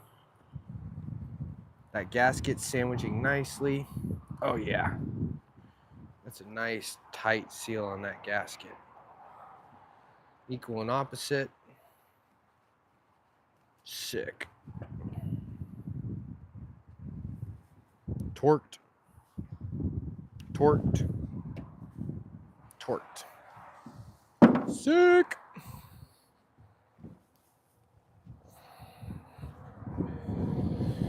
Get our greasy mitt prints off here.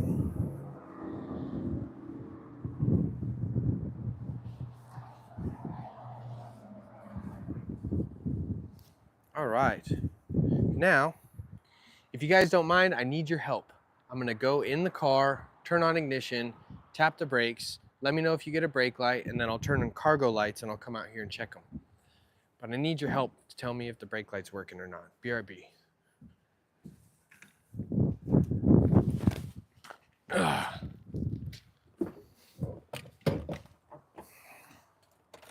Okay, ignition on, brake light check. Brake light check.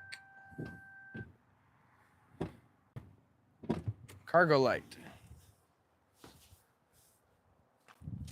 All right, we got cargo lights. Works? We got brake? Works. Yeah, let's go. You forgot the neighbor behind me has an M54. Hey, that might be the trick. There are a couple differences in mass airflow sensors between a couple different years. I think 325s are different than 330Is, but see if it's the same car, and you know, maybe bring them a case of beer, a little joint, whatever they may partake in, and see if they can hook you up with a quick little mass airflow sensor swap. It's nice, keep them original parts, dang they, yeah, you're not wrong about that. Yeah, you know, the smoke look isn't that bad. I thought it was gonna be clears, but the cargo lights look nice and bright, so we'll see how they do. But it looks pretty good. I'm pretty happy with it. A little bit of a defect there on the bottom, but nobody's gonna really see that. Definitely beats this old ugly number. Really giving this truck a nice little facelift. All right, what's next? Let's go into the cab and do our little hood lever release. And then we do license plate camera.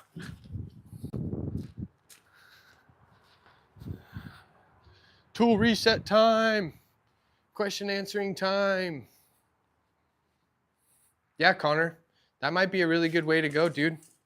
Go do a little community outreach, talk to your neighbors, see if they'll hook you up with the swap.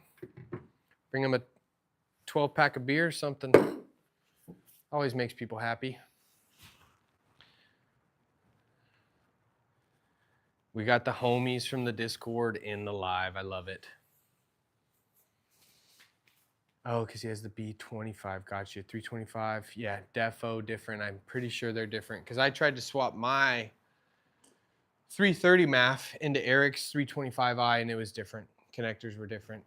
And then I ordered a MAF and I ordered the 330 MAF, not the 325 MAF, and I had to return it and get the proper one. But okay, what's next? I got this little guy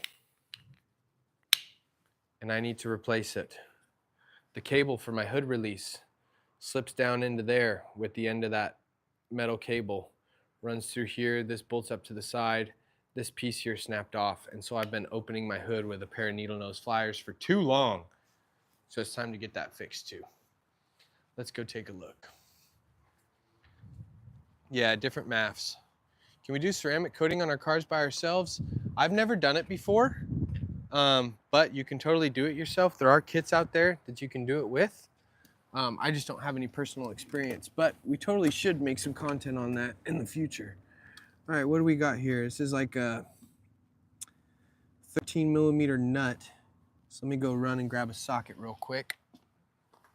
Then we're gonna rip that hood lever out, swap in our new one, get the cable over. Oh my God, big wet chicken poops in my garage. Jeez. I hate cleaning up the wet ones.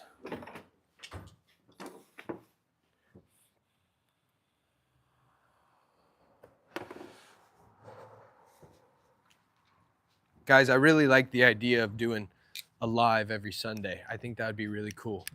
We can do a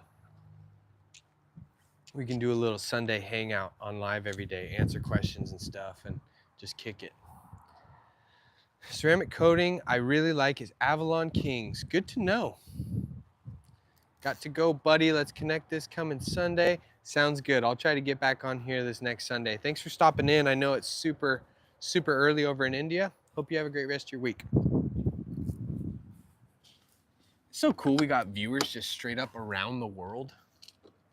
What's also really cool is I was talking to my editor last night and I'm like, hey, you didn't really know anything about cars before we met, right? And he's like, no. And I was like, have you learned a lot since editing for my content? And he was like, oh, absolutely. I totally feel like I can tackle minor repairs now. And he's like, I've learned so much. And I'm like, oh, that's just so cool.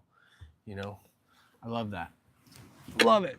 All right, so there's this little cable we need to, oh, I need some needle nose so we can squeeze it and take it out. Let me grab some needlers. Needle nose, where did they go? Needle nose. I got some new tools to show you guys today too.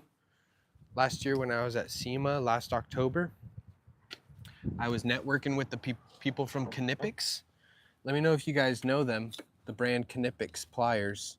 They make really nice stuff. So I went by their booth and I told them about my giveaway project car. And I was like, hey guys, like I'm trying to do some big stuff in the automotive scene, you know, stuff that I haven't seen other people do before. I'd love to work together. I love their products. I have some Knipex pliers and they're some of the best pliers I've ever used, better than Snap-on. And I was like, hey, let's get together. Let's collaborate together. And I didn't hear from them for like a year. And then Maggie with Knipex reached out to me and she was interested in working together, which is awesome. And they sent me a care package of a bunch of really nice pliers. And I've been meaning to do a little video on them, but I want to show you guys some of the stuff that they gave me because it was super generous of them. And they're so nice, really, really nice quality German tools, German pliers. Right now I'm trying to slip this little cable end for the hood release. There we go. Got it in the spot there. Now we can snap the back of this cable into place. Line our bracket up on this stud.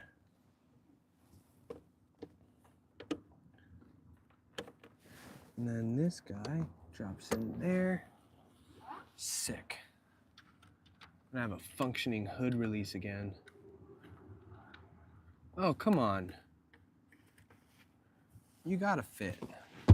Literally changed the size of the opening for the 13. Oh, that's silly. I gotta find a 13mm nut without this big collar on it. A lot of car YouTubers have been sponsored by Avalon Kings. Interesting.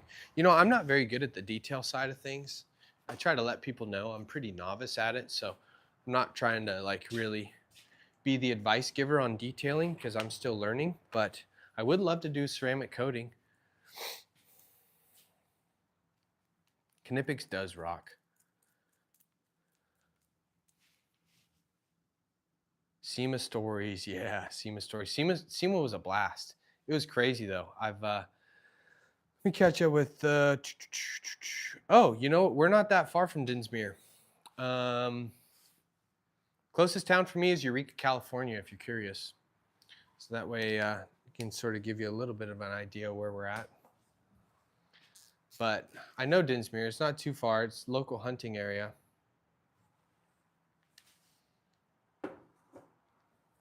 Well, I wish you the best of luck on your car, Mr. E, your ZX7. Periscope, you own a 2011 5 Series 535 XI F10, second owner, 137,000, liquid moly every 5K. Nice. So you got the N55, correct? Your girl's from Dinsmere. Let's find out. How far away is Dinsmere? We're gonna look it up right now. Dinsmere, California. Maps. Oh, it's in Shasta County. So that's one county over.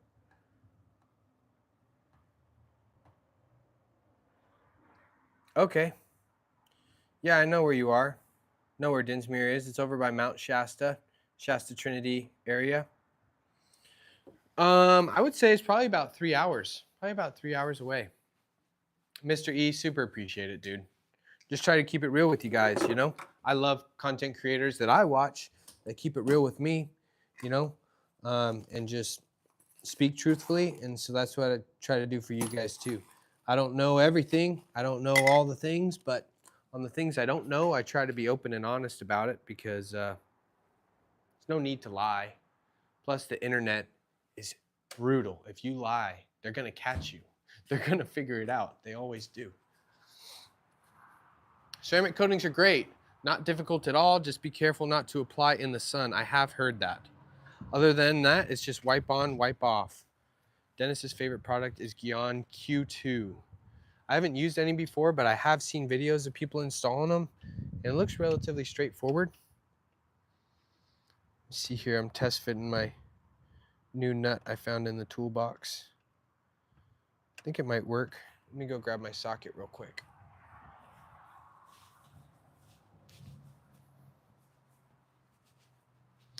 I'm a $10 cowboy. Just getting over a little bit of a cold here, guys. There's all kinds of different sicknesses going on this winter.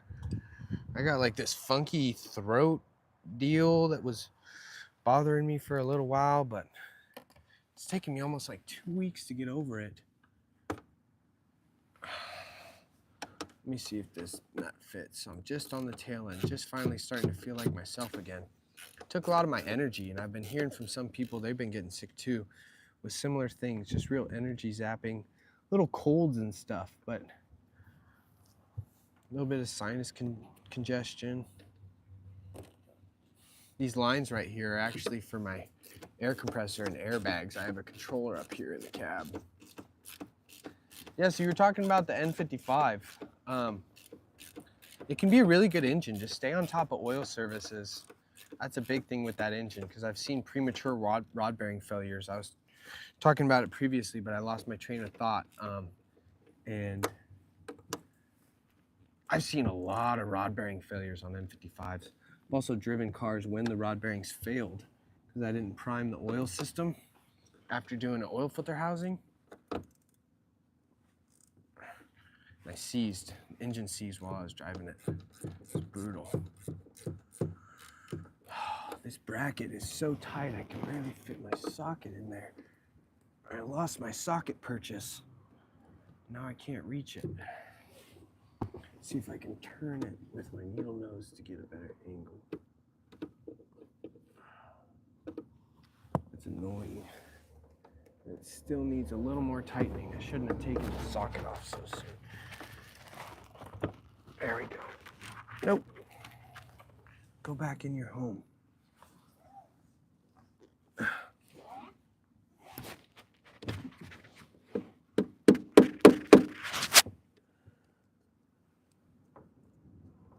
Come on. Go in your home. There we go. Sometimes you got to use a ratchet as a hammer. Yeah, the M55s can be really fast. They can also be reliable if they are properly maintained, but good maintenance on them is super important. All right, that feels tight.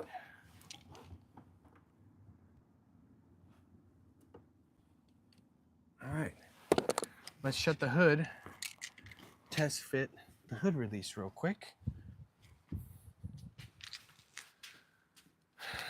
Hood going down.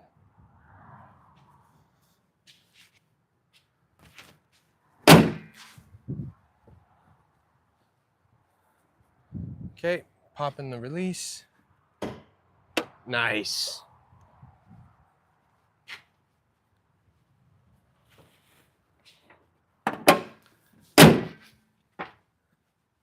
One more test. Hood pop. Nice.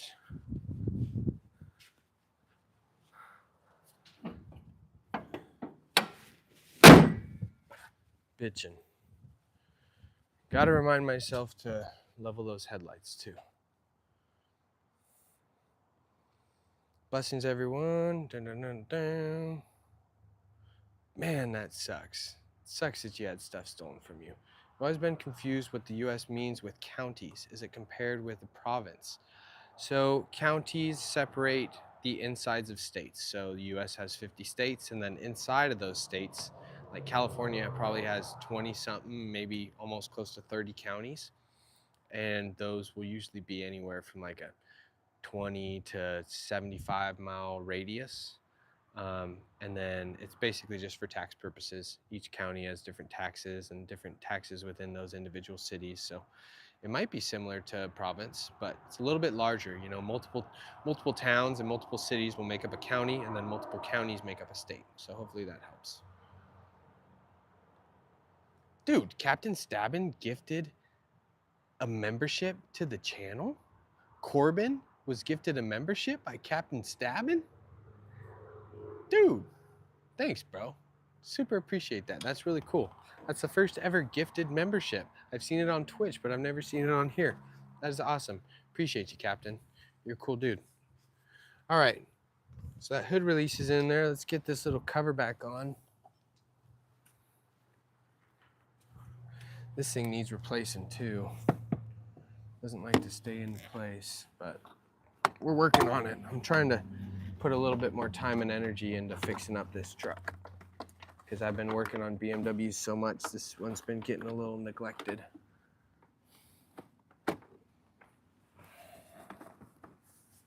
Like that. Goes over the carpet kit. Yeah, this thing needs new tabs. We'll buy a new panel. Just bought a new A-pillar on eBay for this truck. Go like that. Cool. We got a new head. We got a new hood. County jail, know that well.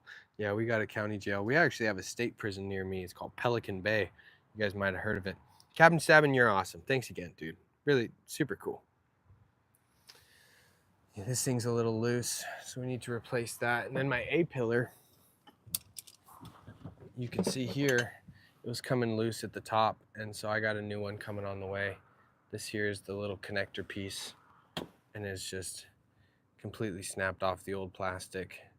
Tried to bubble gum it up there for a while, but you know what's crazy too? This sunroof is actually aftermarket, but it works great. Headliner needs some love. It's starting to fall down right there, but someone cut a hole in this roof and installed an aftermarket sunroof, which is insane. This is an aftermarket controller, but I love it. I love having a sunroof.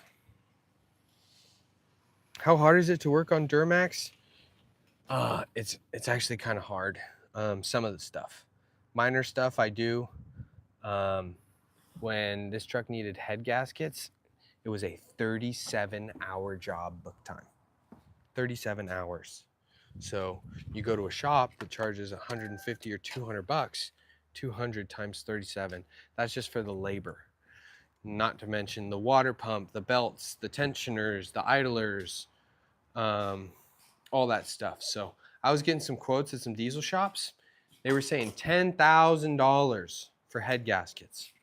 $10,000. Can you believe that? And so I found a shop. My Snap-on guy hooked me up with a diesel mechanic. He charged me only 75 bucks an hour. So he really, really helped out. You know, even the ARP head studs, pretty sure those were over $1,000 by themselves. And so they can be really expensive. They can also be really difficult to work on. Some of the stuff is easier, but the engine bays are jammed packed with equipment. Since the hood is released, I'll go up there and I'll show you a little bit.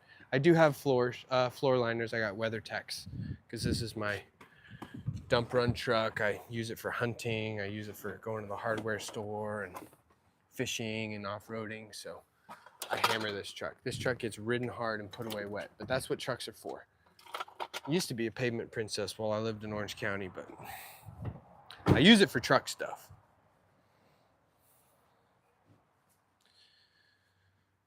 Yeah, Europe is far, far different than the US as far as states and counties go. I sure do love the US. I sure do. Oh, this must be my old handle. Yeah, it's my old handle. Mainly with turbo engines, oil changes on time is a must, 100%. A lot of people don't know that after driving hard on a turbo engine, you have to let it idle. It's a good idea to let it idle. Big thing I've seen with N54s is when you don't properly service your oil, there's coking that develops on the oil drain back lines for the turbos, and those get plugged up, and then oil isn't able, the feed lines can get plugged up too, and then your turbo can become oil starved because you have a lot of buildup inside those turbo lines. So oil service intervals, never follow what CBS tells you or what the dash on your car tells you, because I've worked on E chassis and F chassis BMWs, and literally the oil service interval says 12,000 miles, 15,000 miles. You can't go 15,000 miles on an oil service. You're destined for failure. So we would always cut them in half, do 7,000 if you're using good quality oil, but even sooner is even better. So got to stay on top of your oil, especially N55s, N54s. So let me show you here. Engine bay is pretty full. Can't even hardly see the valve covers. There's one. There's the other side. And the Garrett turbo is way back there. And so it's just tough to get access in here. You're working on step stools and stuff. A lot of people will pull the cab when they do head gaskets and big jobs. You also pull the fender liners and go up through sideways, but having a diesel truck is awesome. I've always loved diesel engines, and they're just so damn torquey that there's nothing like it, especially a big truck. I had a friend that bought an F chassis 535i, and he thought he was just the hottest shit. He thought it was the fastest car as a manual trans, and I smoked him off the line in my Duramax truck. This thing is just absolutely torquey. Breaks the wheels loose really easy. Rob, what's up, dude? I need to get back to your text about the pilot mod. I did the CCV on this thing, and I have a video on it. I don't think I use OE parts, but I did use something decent. The CCV has been working properly. I just think it's really poor oil control rings on this thing. Could be valve stem seals leaking down. I'll have to do an idle test and slap it. So maybe we'll do that. This does have a VVT, variable vane turbo.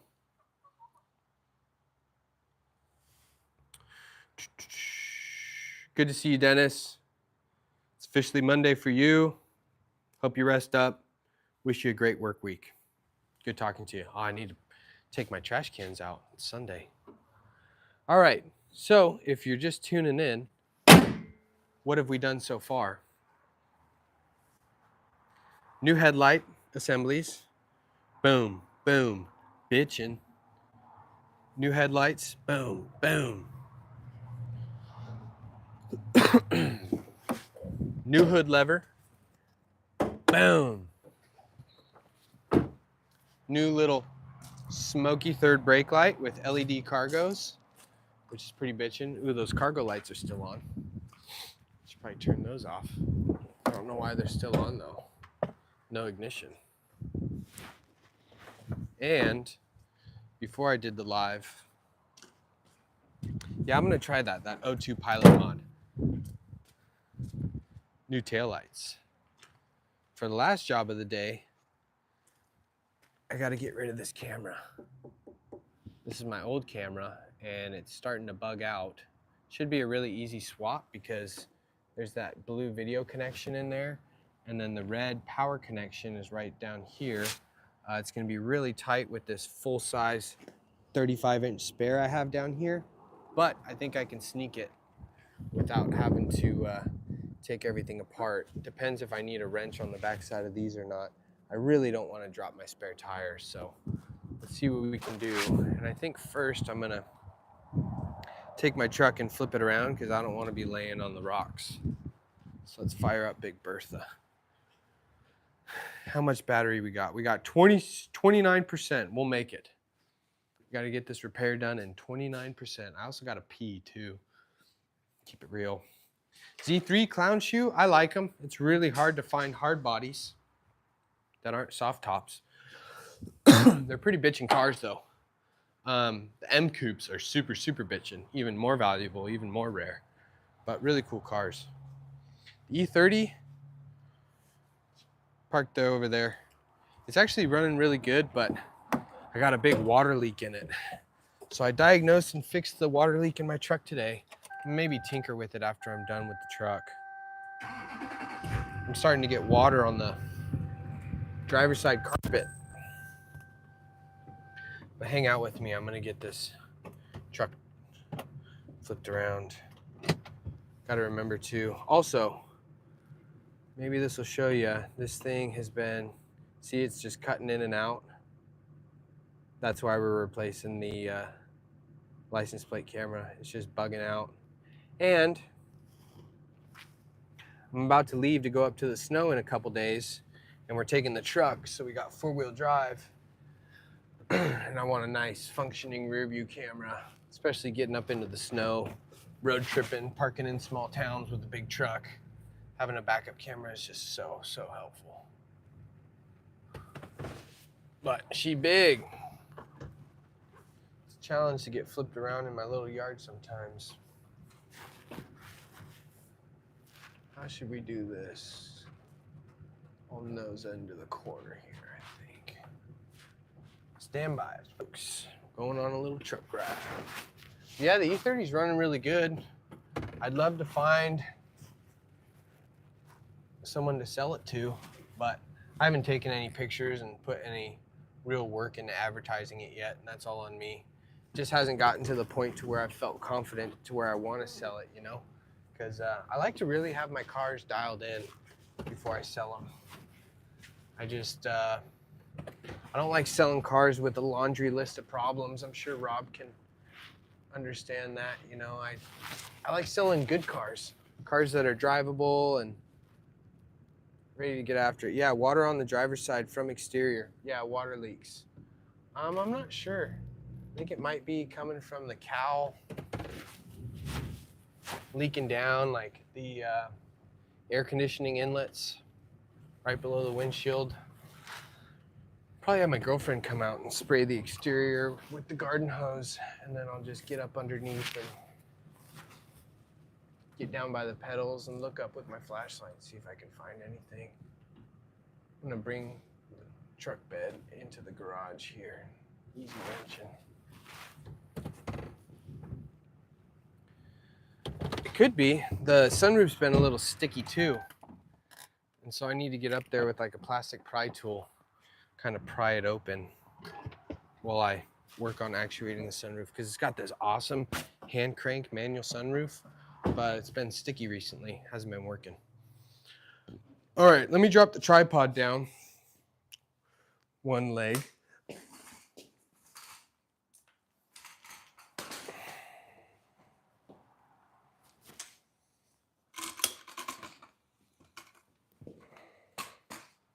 Sorry for all the... It is a 40-year-old car.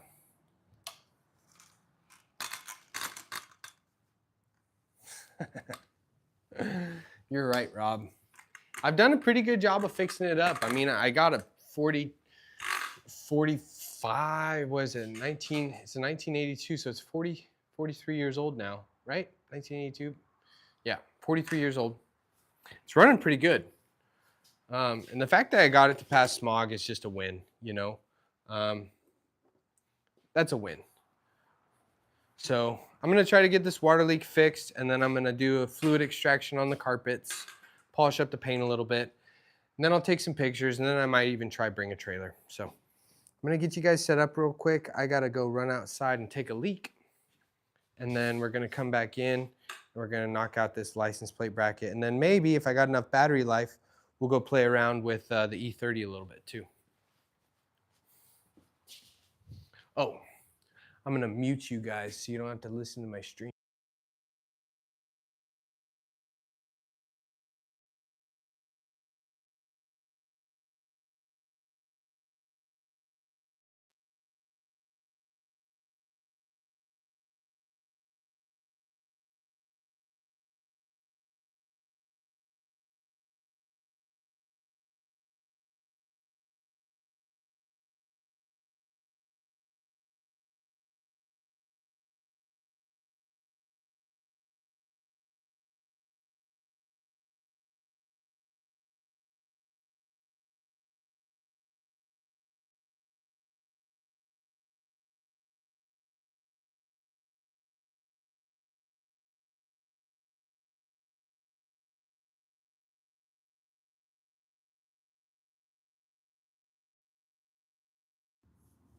We got comedian here, huh?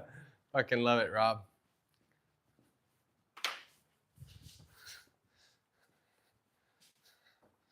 I got the bladder of a pregnant woman, dude, I swear. I pee so much.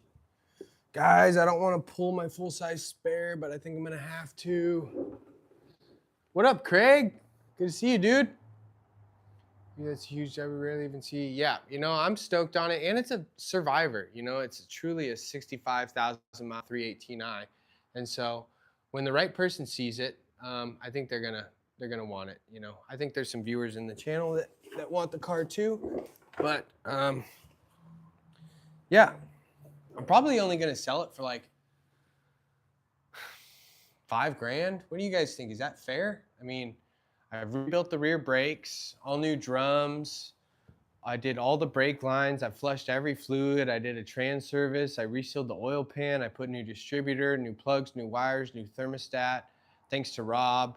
Got the fuel, got just the vacuum and the mass airflow working properly and the idle control. It's got some really, really weird, funky 80s fuel injection technology on it. I prefer OBD2 though. I like sticking with what I'm good at so I can help you guys with knowledge as much as possible. All right, I see the nuts for it. I think I can get it. I think there's a ground attached to that too. I think I can sneak my hand up there. Yeah, I can get that side. This is a full-size 35-inch spare. It barely clears. My rear differential actually touches the tire on down travel, or I mean when the suspension compresses. So it is stuffed up here, and I really don't want to have to take it down. Even got a ratchet strap under here that probably needs replacing, but all right, that looks like a 10mm nut on the back side, probably 10mm bolt.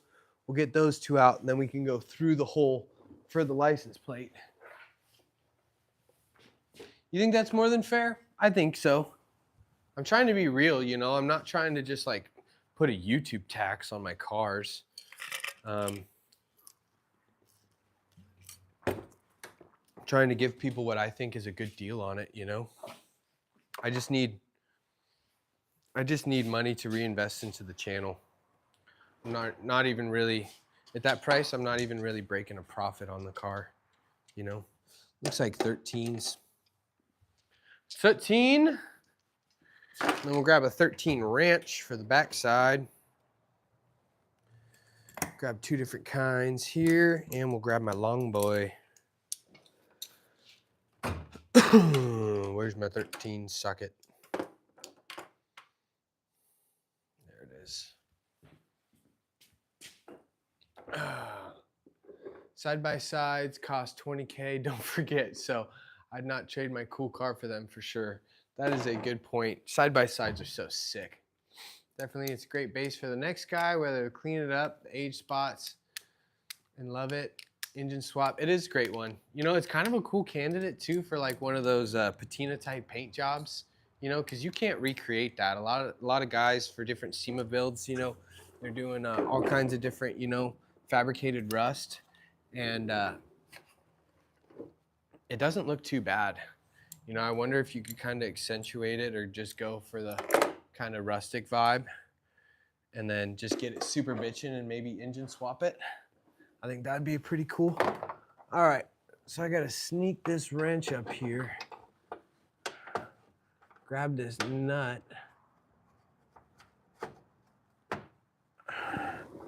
hit this here.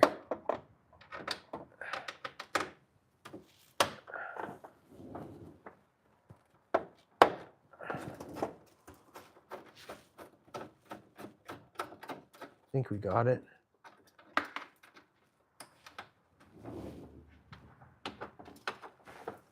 So many rocks coming out. Must have been when I picked up that load of pea gravel.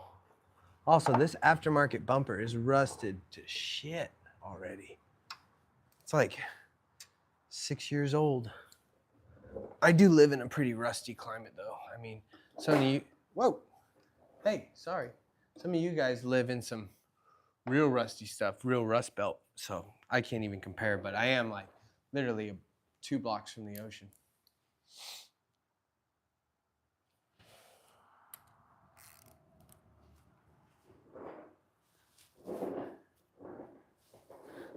JDM codes. I don't know JDM codes, guys. I barely know BMW codes. Everybody uses the other names and numbers for the E46 M54 engines, and I don't even know them. but I know what I know, and I'm willing to learn.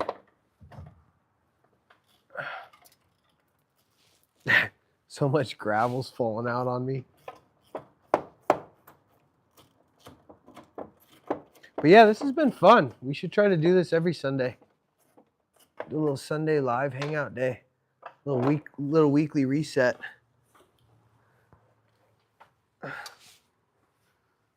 Good news is, I do have another video in the chamber, ready to go. I'll release it next Saturday. And it's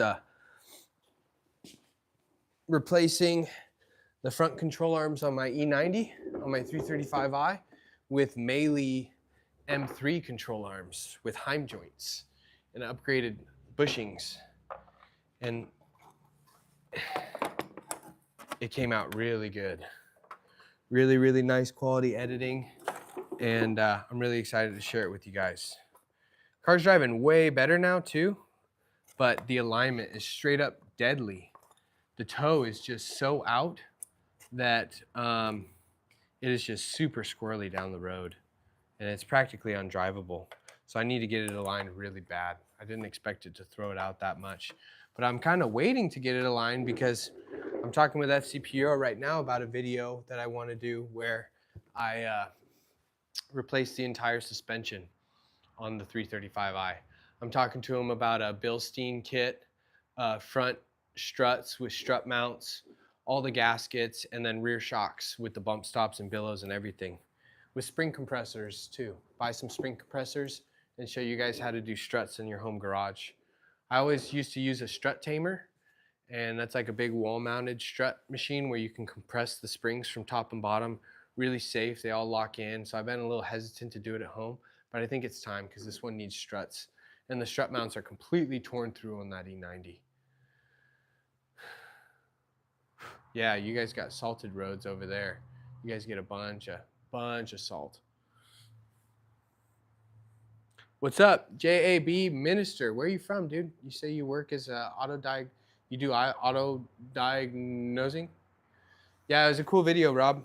And I'm really hoping we get to do that suspension video too. That'd be great for a lot of people. Myself included. I haven't done struts in a while. Be a good little refresher.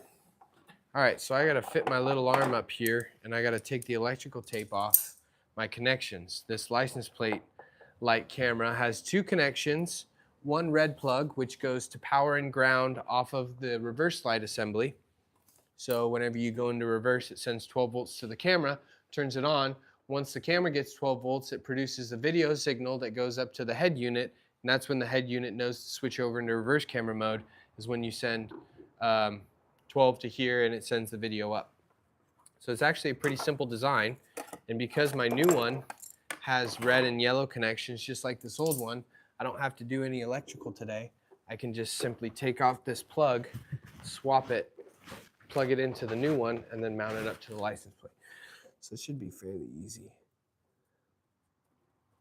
But yeah, this is a pretty short wire and it's sitting pretty taut, so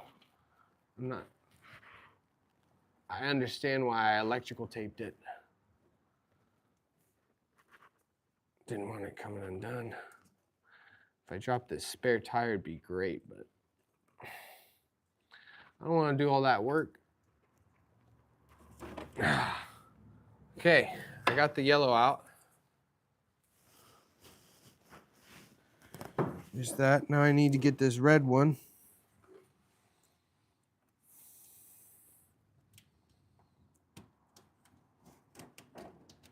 And of course, I did a good job and zip tied it to the loom, so I got to sneak that out of the zip tie too. Guys, if you haven't seen Rob's Weekend Garage's channel, he's in the chat right now. Go to YouTube, check it out. The dude is a killer on there. He's got so many cool projects. If you want to see me work on new projects, this guy's got a gazillion, and he's super knowledgeable, showing a bunch of really good repairs, great quality videos, good pace, good camera angles, good lighting. He's getting after it. So if you guys haven't, check out Rob's Weekend Garage. It is worth it. Super, super nice guy. He sent me parts and helped out. We talk on the phone every now and then and catch up with each other on various projects. We can ask each other questions if we don't know stuff. And that's what we're trying to do over in the Discord channel too. We're just trying to make it a place where people can jump in there and talk with people live in the public chat and help each other out. Give each other, different write-ups and talk about their experience with various repairs. I really weaseled these connectors through this hole I drilled.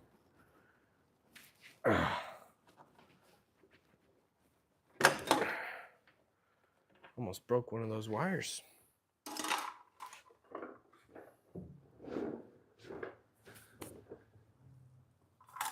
Capping, stabbing. Just have my control arms on my 330i M Sport, and they're the same. Are the 330i M Sport control arms the same as like a non-M Sport? I think so. Dang, you're almost at the 1K, dude. That's huge. Yeah, we just got a sub. I think they're the same. Not positive. Don't quote me on that. But I think they might be. The suspension, the struts and shocks are definitely different and Sport to base model. I need to take a little file here and open this up. Well, let's test fit the new camera first.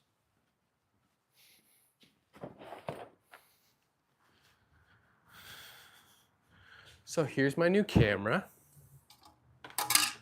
The old one was this style, and it was like a $30 camera. It worked for 7 years, solid. A little rusty in the back, just a simple top bracket. Camera worked great. This is my new one, pretty bitchin'. Nice whole new. Yeah, I got a flavor saver now. The lady doesn't hate it, so I did a little goatee for a little bit over Christmas. Now I'm down to just this. So hopefully this thing will work. Let's see here. It's got no button to switch through the modes, so what we need to do is oh, you know what? These connectors are still going to want to fight me a little bit. Yeah, let's wallow her out. Let me grab a little rat tail file.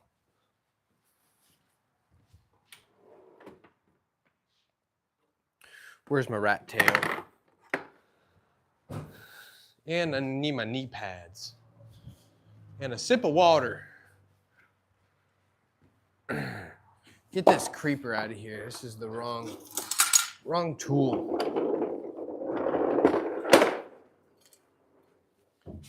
Now I'm sure some of you guys have seen these, but these rat tail files, really coarse teeth. This one's a snap-on, nice little handle. They are great for little things like this.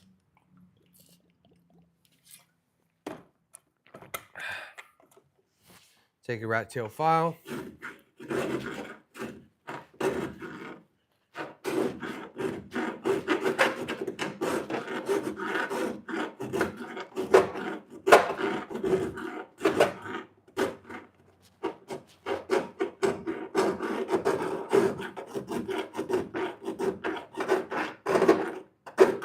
I learned in the fire service too that most files are one way, and that when you just do a reciprocating side or reciprocating motion, you dull them down a lot faster. At least when I was sharpening hand tools, it was always pushing away. And so I've been trying to incorporate that with my other files because it really does look like this side has a beveled edge.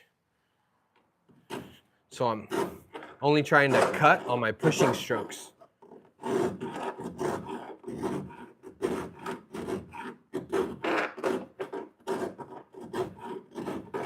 I'm just trying to open that up a little bit to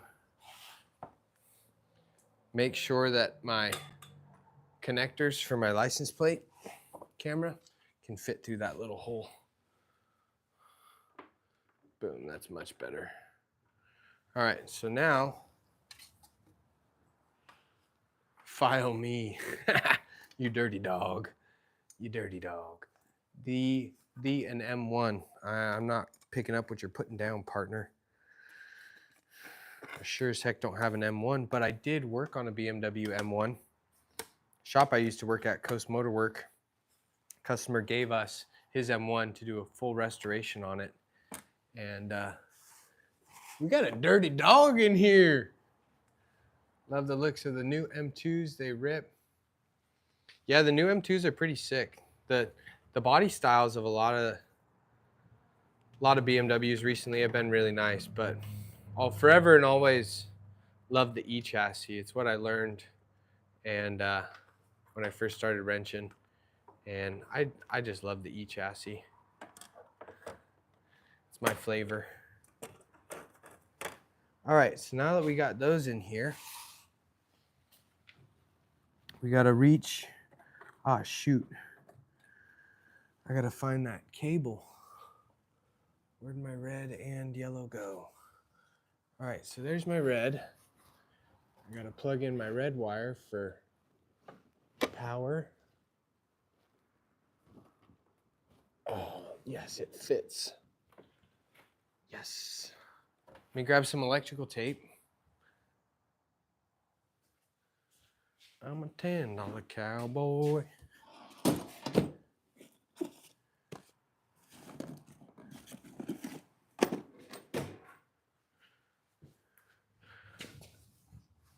E chassis, best chassis.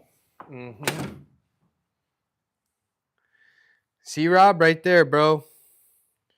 2 subs instant. Love it, guys. Thanks for supporting Rob. He's a real one. We just had a little jump up in numbers for any of you guys just tuning in. We're working on my 2005 Chevy Silverado. Just ripped out my old license plate camera, getting the new one installed. It's got some basic red and yellow connections. This is 12-volt power from the reverse light circuit. And this yellow one goes to a video wire, which runs up to the screen up in the cab. So right now we're test fitting the new light, plugging in these connections. Luckily I don't have to do any wiring today. Make things go a little faster. We're just gonna seal up this connection with a little bit of electrical tape. This truck gets pretty wet back here, and I ford a little water occasionally when I'm off-roading. So it's always nice to give myself the reassurance that it'll be nice and watertight and it won't vibrate loose driving down old dirt roads. All right, there's our red connection. Now I just need to find my yellow video wire. Might have fallen down. Oh, I see it there. It's quite taut. Yeah, boy, that wire's a little short, isn't it? We can get it though. Oh, I just can't get my dang little hand in here. All right, there we go. We got it. Chase down yellow. Boy, that's tight. It's gonna take everything we got slack-wise. I'm not even gonna be able to put my hand through that hole in the license plate anymore. All right, this one I can't tape. It's just gonna be too tedious.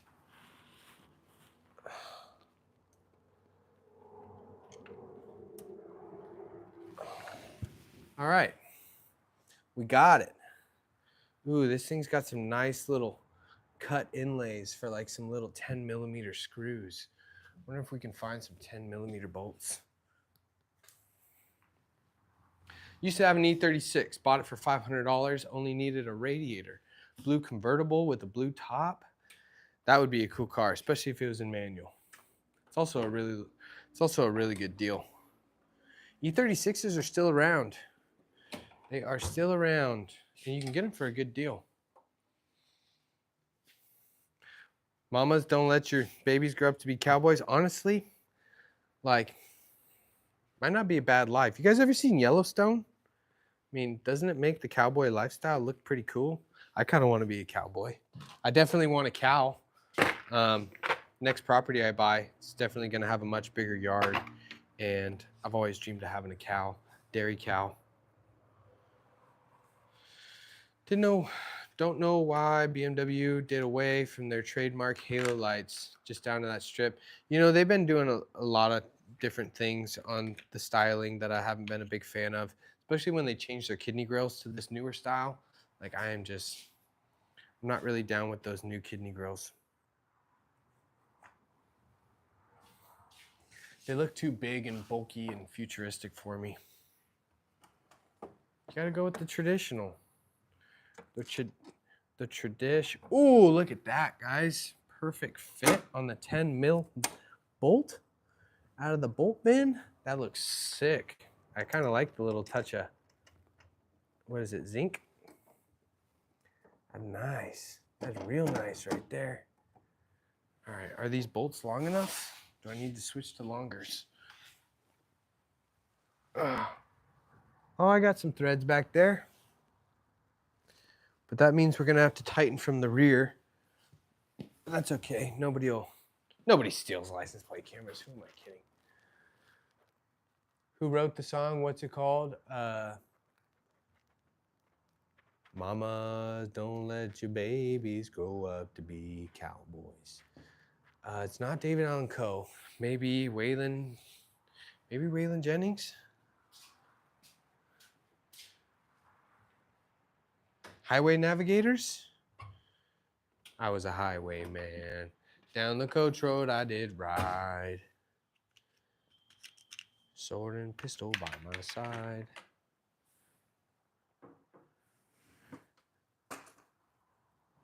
That does sound like, yeah, that's a Willie song. You're right. Shame on all of us. We should have known that. I might need some washers for these, but I don't have any more in this box. So we got to find some more washers. Let's go in my junk nut bin. I got good little stock here. Just need to find a little washer real quick. That'll work. Then another one of these nuts.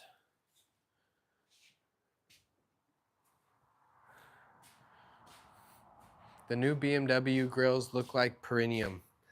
Like peritoneum, like the medical name for a gooch. The taint. Because they kind of do. But I also love that word. That's like one of my favorite words. I love dropping the medical gooch on people. Yep, taint good. Taint good. All right, let's see if we can sneak a washer and a nut back here. She's a tight fit, I'll tell you that. I'm gonna have to get down there.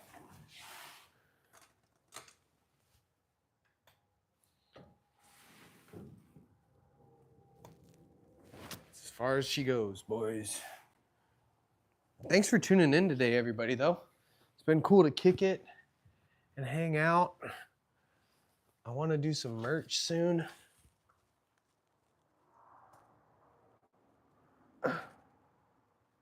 Maybe we can start doing a little Sunday ritual. Sundays we hop on for live for a little bit, kick it and hang out. Because these are small little jobs.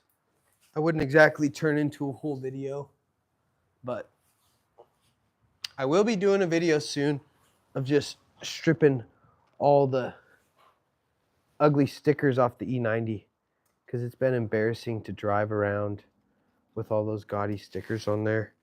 Guys, don't up-badge your BMWs. Don't put performance stickers. Stay OE. OE is best. If anything, put slower car stickers on your car. That way it's faster than advertised. Know what I'm saying?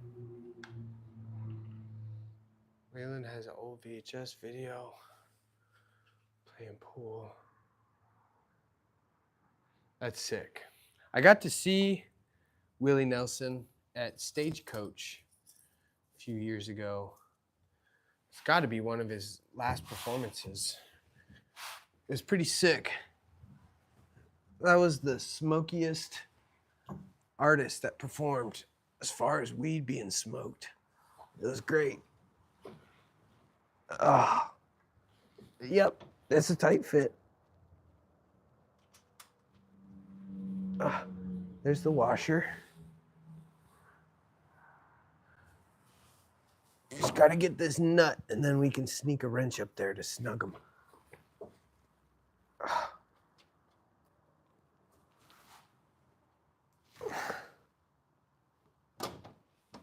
Damn.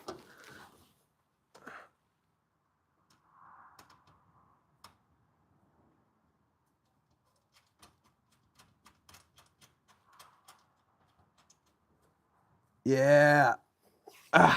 Got it. This will be a perfect opportunity to use my long neck ratchet. This thing is the best. I think it's, yeah. Yeah, you don't want to up badge. You don't want to up badge your car. It's not going to make it faster. People are going to find you out because the real people know what body package is and what little touches, you know, come with a M3 versus a 330i. You never want to be criminal about it, like Eric's saying. 335D, that's a really cool car. So 2011, that's the M57, right? Dude, those cars are torquey, super torquey. Have you had any issues with the diesel exhaust fluid system yet? These wrenches, guys, are awesome. They have this little shoulder. They're ratcheting. One side is a 10. The other side is an 8. I bought these from Matco, but I think Mountain makes them. But they're fantastic. They got that spline tooth and both sides work. Oh, awesome. I'm glad you deleted the def because when I was working at the shop, we were having a lot of issues with those def systems, and they are not good systems.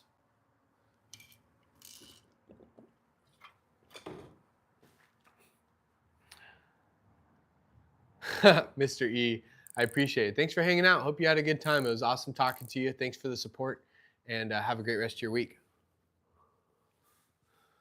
Yes, Rob. 42 MPG highway. That's awesome. And they're super torquey. They're super fast little sporty cars.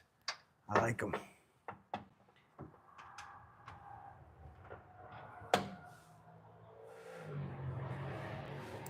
All right, I got to sneak this wrench up here.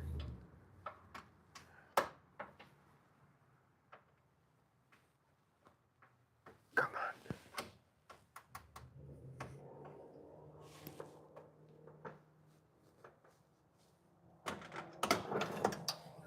Oh. I think I'm better off just using an open end, getting a turn on it that way. Try this one more time. I won't be gone too long. Come on.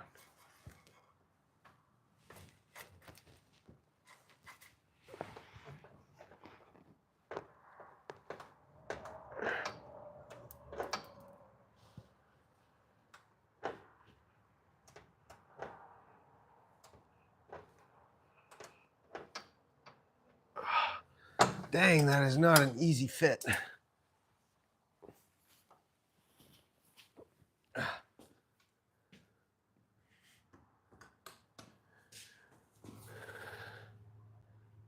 I hope you're enjoying yourself, dude. You deserve it while you're recovering and resting. God bless Mr. E. Montana? MT? Montana looks sick. I want to go visit Montana. Let's try to get the other side real quick for a little bit of a win. Dope. California, dude, it's the worst. But I'll be moving out of this state within a couple years. Probably sell this house, move somewhere else a little bit more conducive to my lifestyle. Don't get me wrong, it's a beautiful place, but it's getting expensive, guys. It's expensive to live. Plus, I really love hunting, and I'd like to live somewhere with better hunting regulations. Come on.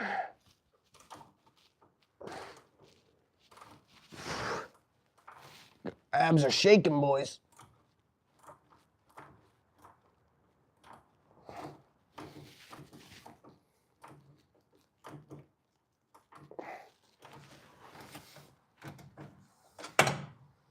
Come on.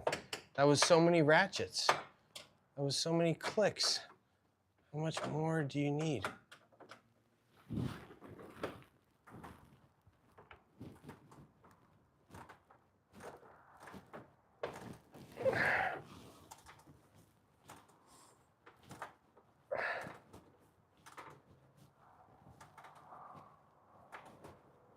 Bruh. Is the bolt sticking out and spinning? No? Oh, my Lanta.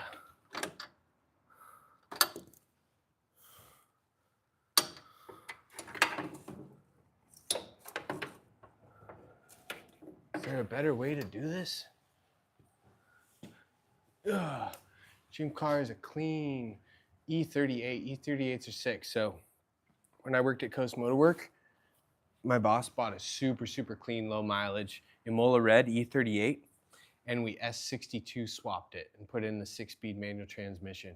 It was a sleeper. Left the 740 Li badge on the back.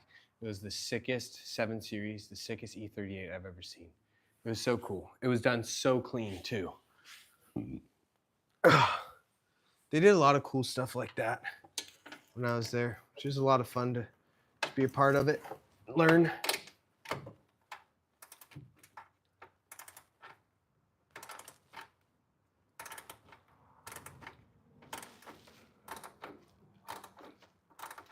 S62 is probably the best BMW engine as far as reliability, power, looks, design. It's a work of art, if you ask me. Okay, guys, come on.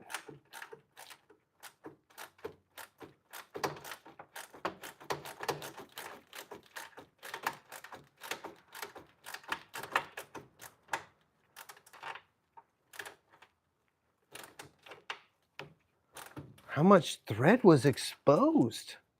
Thought it was bottomed out, dude. That was ludicrous.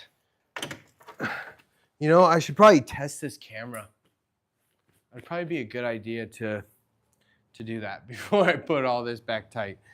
Because getting to those nuts suck. Let's take this cover off for my new camera. Take you guys with me. See if this thing actually works. Idaho, I've heard, is pretty nice. Tennessee is a great place for some remoteness and business benefits. Tennessee sounds pretty cool. I love Tennessee. Went to Gatlinburg in October. Really?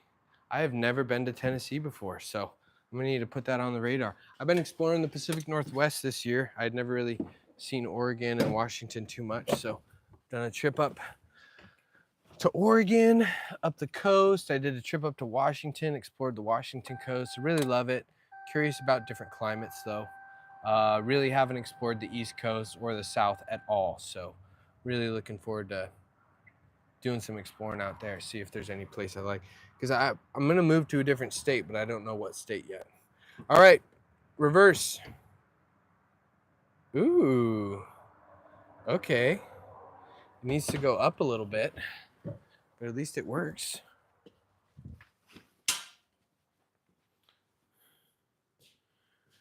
I mean, I'm an entrepreneur. I love to fish. I love to hunt. I love my freedoms. I want better hunting regulation. I want less tax. I want things to be cheaper. I don't want California gas anymore. So that could probably give you enough info for my political perspective. All right, reverse mode. I'd say that's pretty good. We got a good view of the ball. It's honestly a little poor quality than my previous camera. But looks pretty good. All right. Now we got to get the other nut tight. Yeah, dude, I need to come out to Atlanta. I need to go out to Georgia. My best friends here in California, their family's from Georgia, North Carolina. They're in the Coast Guard. They're probably going to be moving back to that area one day.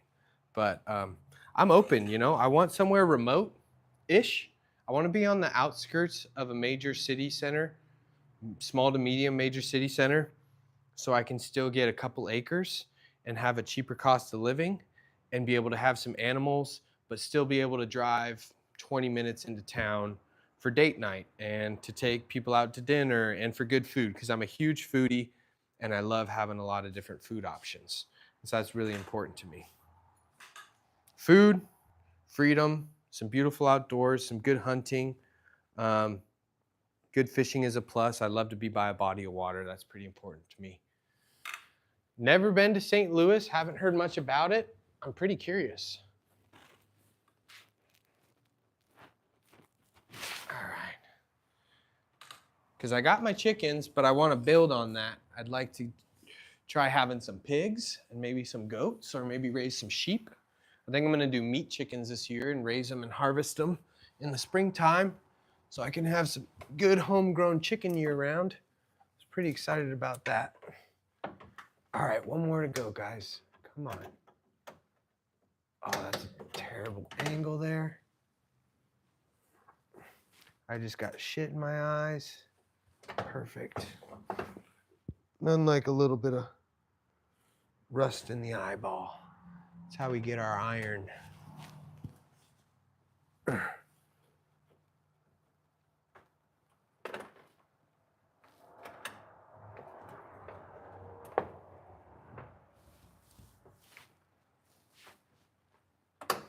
All right, that's too loose to hit with the wrench so far.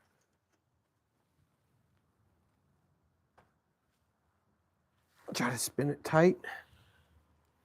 Oh, yep, we got some shit in there.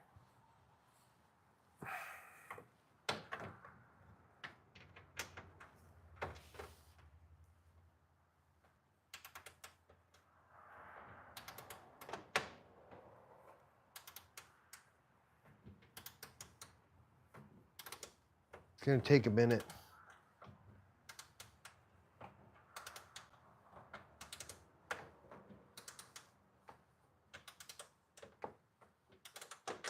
Hoping to do some fishing here soon. Steelhead season around here. Just waiting for the rivers to clean up a little bit. Hopefully I can harvest some steelhead. I'm really excited for deer season. I'd like to get 2 deers this year. I've been eating a lot of deer recently and I've just been loving it.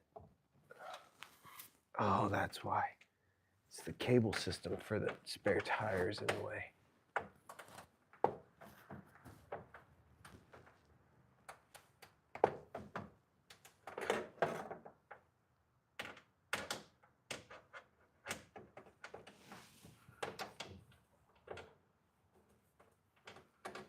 Come on now. I wonder if I could sneak along 1/4-inch ratchet up there.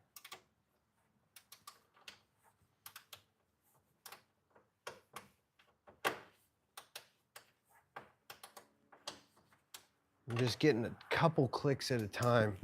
Super frustrating. You can try Plant City here in Florida. It's about 30 minutes from Tampa. I've always wanted to explore Florida too, because the golf scene and the fishing is ludicrous out there. Need to visit the north of Scotland. I gotta look in the mirror real quick at this eye, see if I can get this junk out.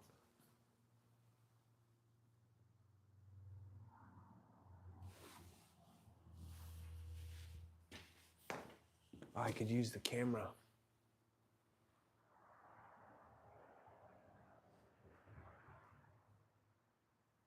Not high enough definition. I think we'll ride. We'll let it ride for a minute.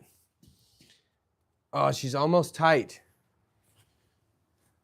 Let's get the long ratchet. This is frustrating. Be a little finer tooth. A little finer tooth ratchet here. Yeah, I'm really excited to share that new control arm video with you guys. But we'll post it up next Saturday. I'm trying to get a little bit more consistent with my posting. Rob's been putting me to shame. I've also been sick for about a week though too, so I'm trying to be patient with myself. Had some other work I had to get done too, because a lot of the content creation I do to pay the bills, guys, doesn't go on my YouTube channel. I you know, will make content for brands and sell it to them so they can use it for advertising.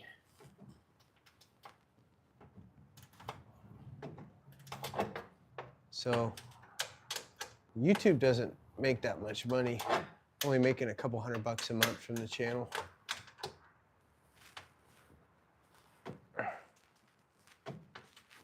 One day though, we're gonna stay consistent, keep growing,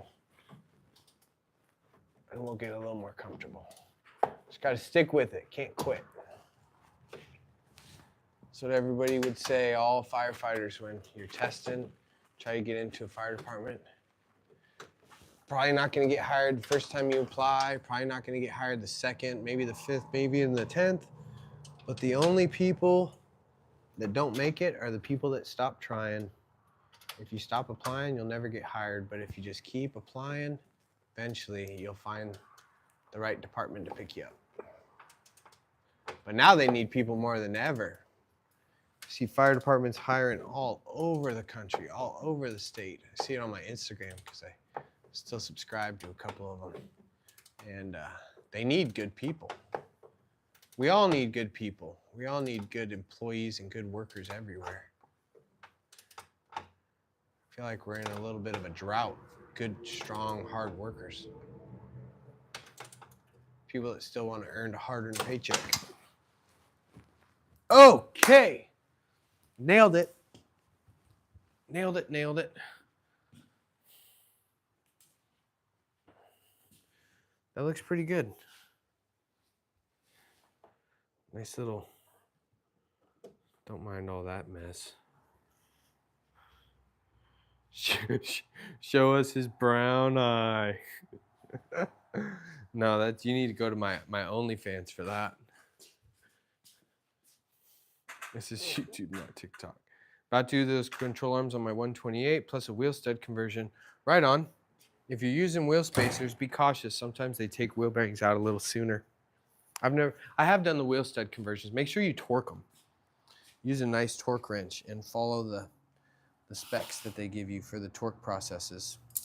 So that will be helpful. You don't want those coming loose. Yeah, you know, without getting too political, they did take a lot of money away from LA's fire budget before that all happened, you know. That's a tale as old as time. We need big budgets for fire service. We need all the resources. Short staffing fire departments and fire stations is never the answer. It is never the answer. You want a fast, few-minute response time. Like LA City and LA County, they employ thousands and thousands of people. It's crazy. That's sick. That would be a really cool track car. Well, if you're doing the M3 control arms, I'm really happy with it so far. Just don't go crazy driving it right after you do it unless you get it aligned, because mine was so squirrely. It was kind of all over the place.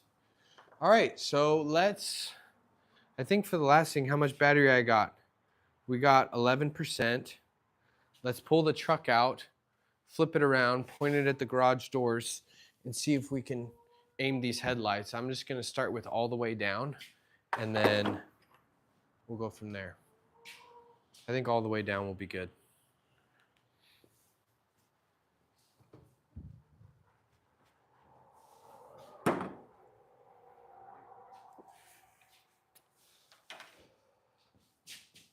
Get out of here, dude. You guys already pooped once today. Here, go on. Get. They're definitely gonna scoot once I start this truck up. All right, let's get the big Bertha turned around.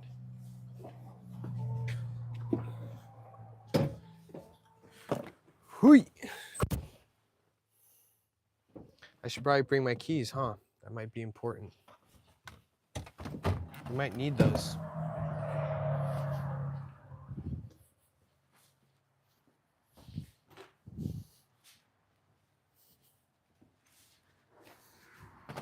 I think the adjustment is just like Phillips screws here, so we'll see. Thanks for hanging out with me today, guys. It's been a fun little live. Let's check that camera again. Oh, yeah. Well, boom. Looks pretty good. All right, heads up, chickies. Big Bertha's coming through.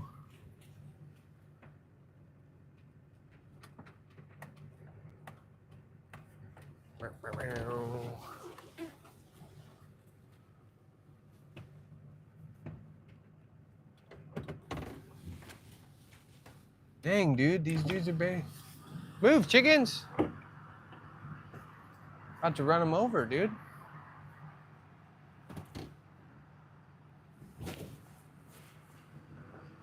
Watch out, little buddies.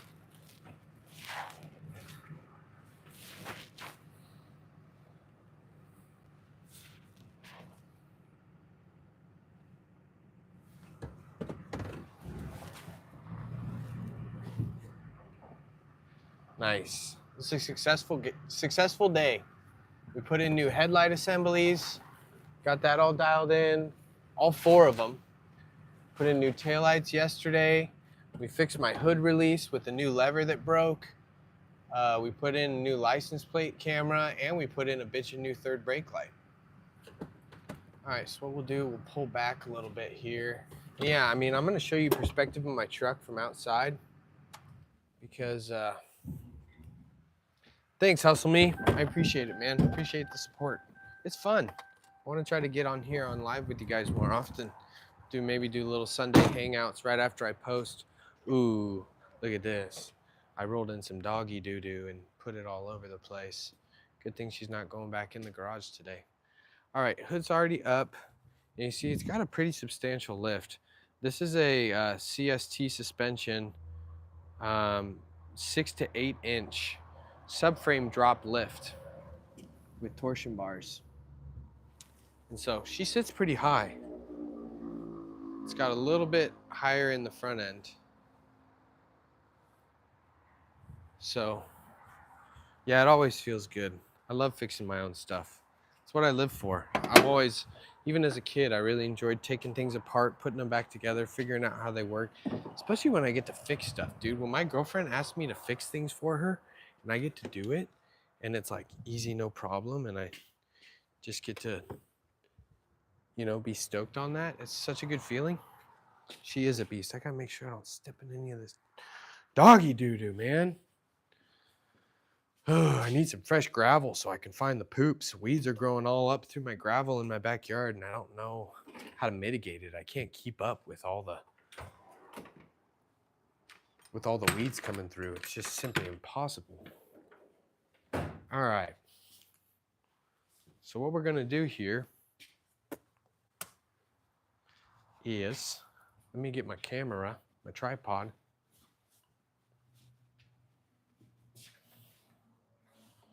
She's a beast. I absolutely love this truck. Best truck ever. And look at this front end. I mean, come on now. Look at that with the new lights. Oh, she looks so good. All right. So we're gonna take these Allen keys and drop them right down into here. So let's shut the garage.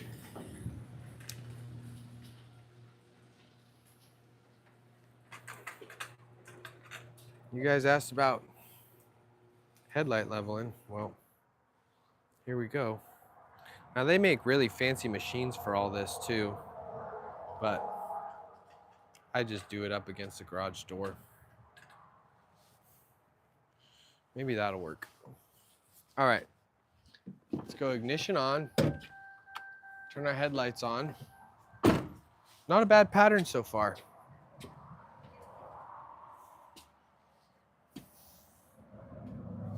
Looks pretty good. See if you guys can see it. Yeah.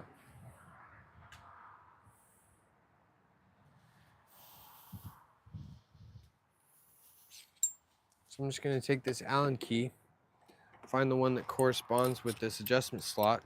It's got a little flathead in there too for a screwdriver, but This Allen key looks like it'll be a little bit tighter fit. Except I brought the wrong sizes. Let me go grab a flathead. Looks pretty small. Flathead, flathead. Now while I'm walking, I can talk. Walking and talking. I just released a new video yesterday. Oil pan gasket reseal on my 2002 330i. It's my $500 BMW. And if you guys haven't seen that yet, go check that video out. I'm super proud of it. The editing was top notch on it, and I'm super stoked. And I got another video coming out next Saturday for you guys on my E90. I think I'm gonna try to get out and start filming on another one tomorrow. All right, so we're going lefty loosey. It's dropping the headlight down. Stripping a little bit. Get a good bite in there.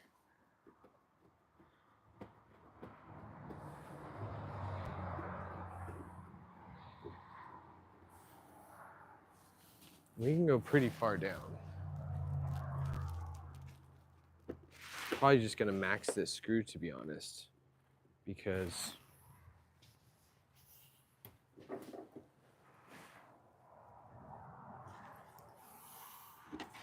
for vehicles beam adjustment, please use the screwdriver to rotate the only 3 times clockwise or counterclockwise. Is that why it's maxed out? No, that's maxed. Okay, I like that. I'm gonna try to go as low as possible.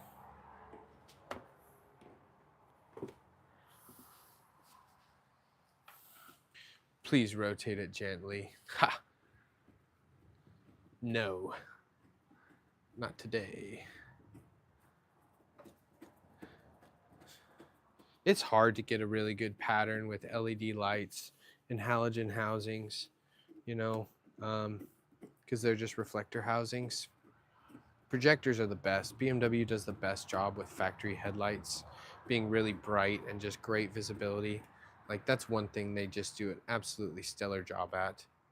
All right, that one's maxed out all the way down. I kind of like it, so I won't know until I drive it in the evening time, but it's pretty dang good.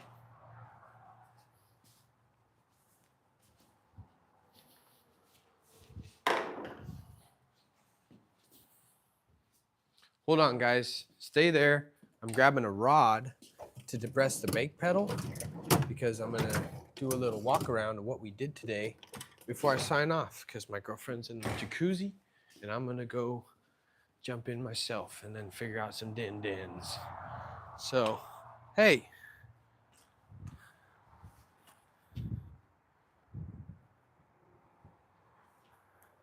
Yeah, the height of modern trucks is crazy.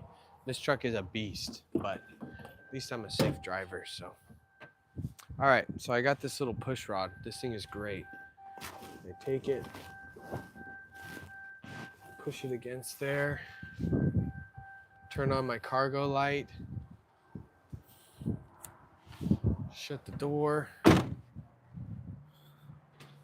shut the hood.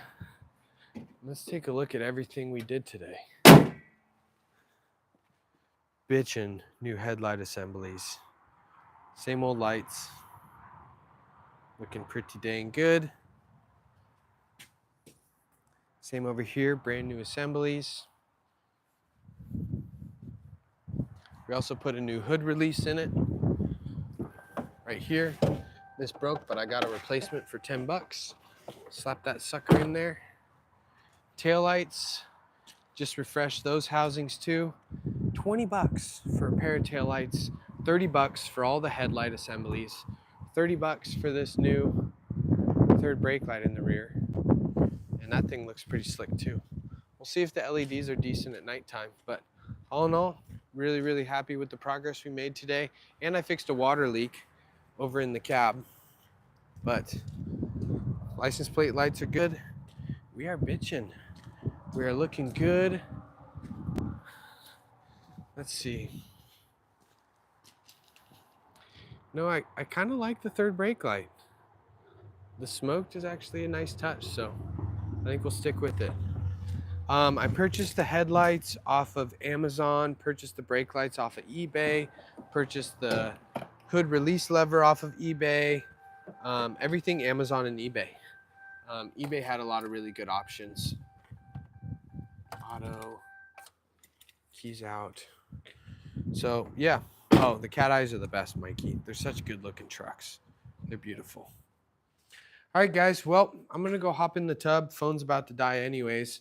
It was great hanging out with everybody. I hope you guys enjoyed today's live. Looks like we were on here about 3 hours, so that's pretty solid. I'm going to go hop in the tub and figure out some dinner. Hustle Me editing was super high level, really good. Super high level editing. Yeah, I appreciate it, man. It was a lot of work, but I was trying to do my best for you guys, and I'm just glad that you guys enjoyed it. Any feedback I can get on those videos from you guys is absolutely awesome. I read and reply to as many comments as I can. I just went through there and spent, an hour and a half this morning replying to all the comments on the most recent video, and I try to do that while the video is fresh. So the chat's been awesome. I'm glad you stuck in here, Bugs, Craig, Mikey, Hustle Me, Captain Stabbin with the gifted membership to Corbin today, which was awesome. Appreciate that, Rob. Appreciate it. I hope you guys have an awesome Sunday. Hope you guys get to enjoy time with some friends or some family, eat some good food, get some good rest. I got the best night of sleep in a long time last night, and I'm going for another one tonight. I'm hoping to start feeling like myself again. Have a great work week, guys. Thanks for tuning in, and I'll see you on my next day off, everybody. Peace out.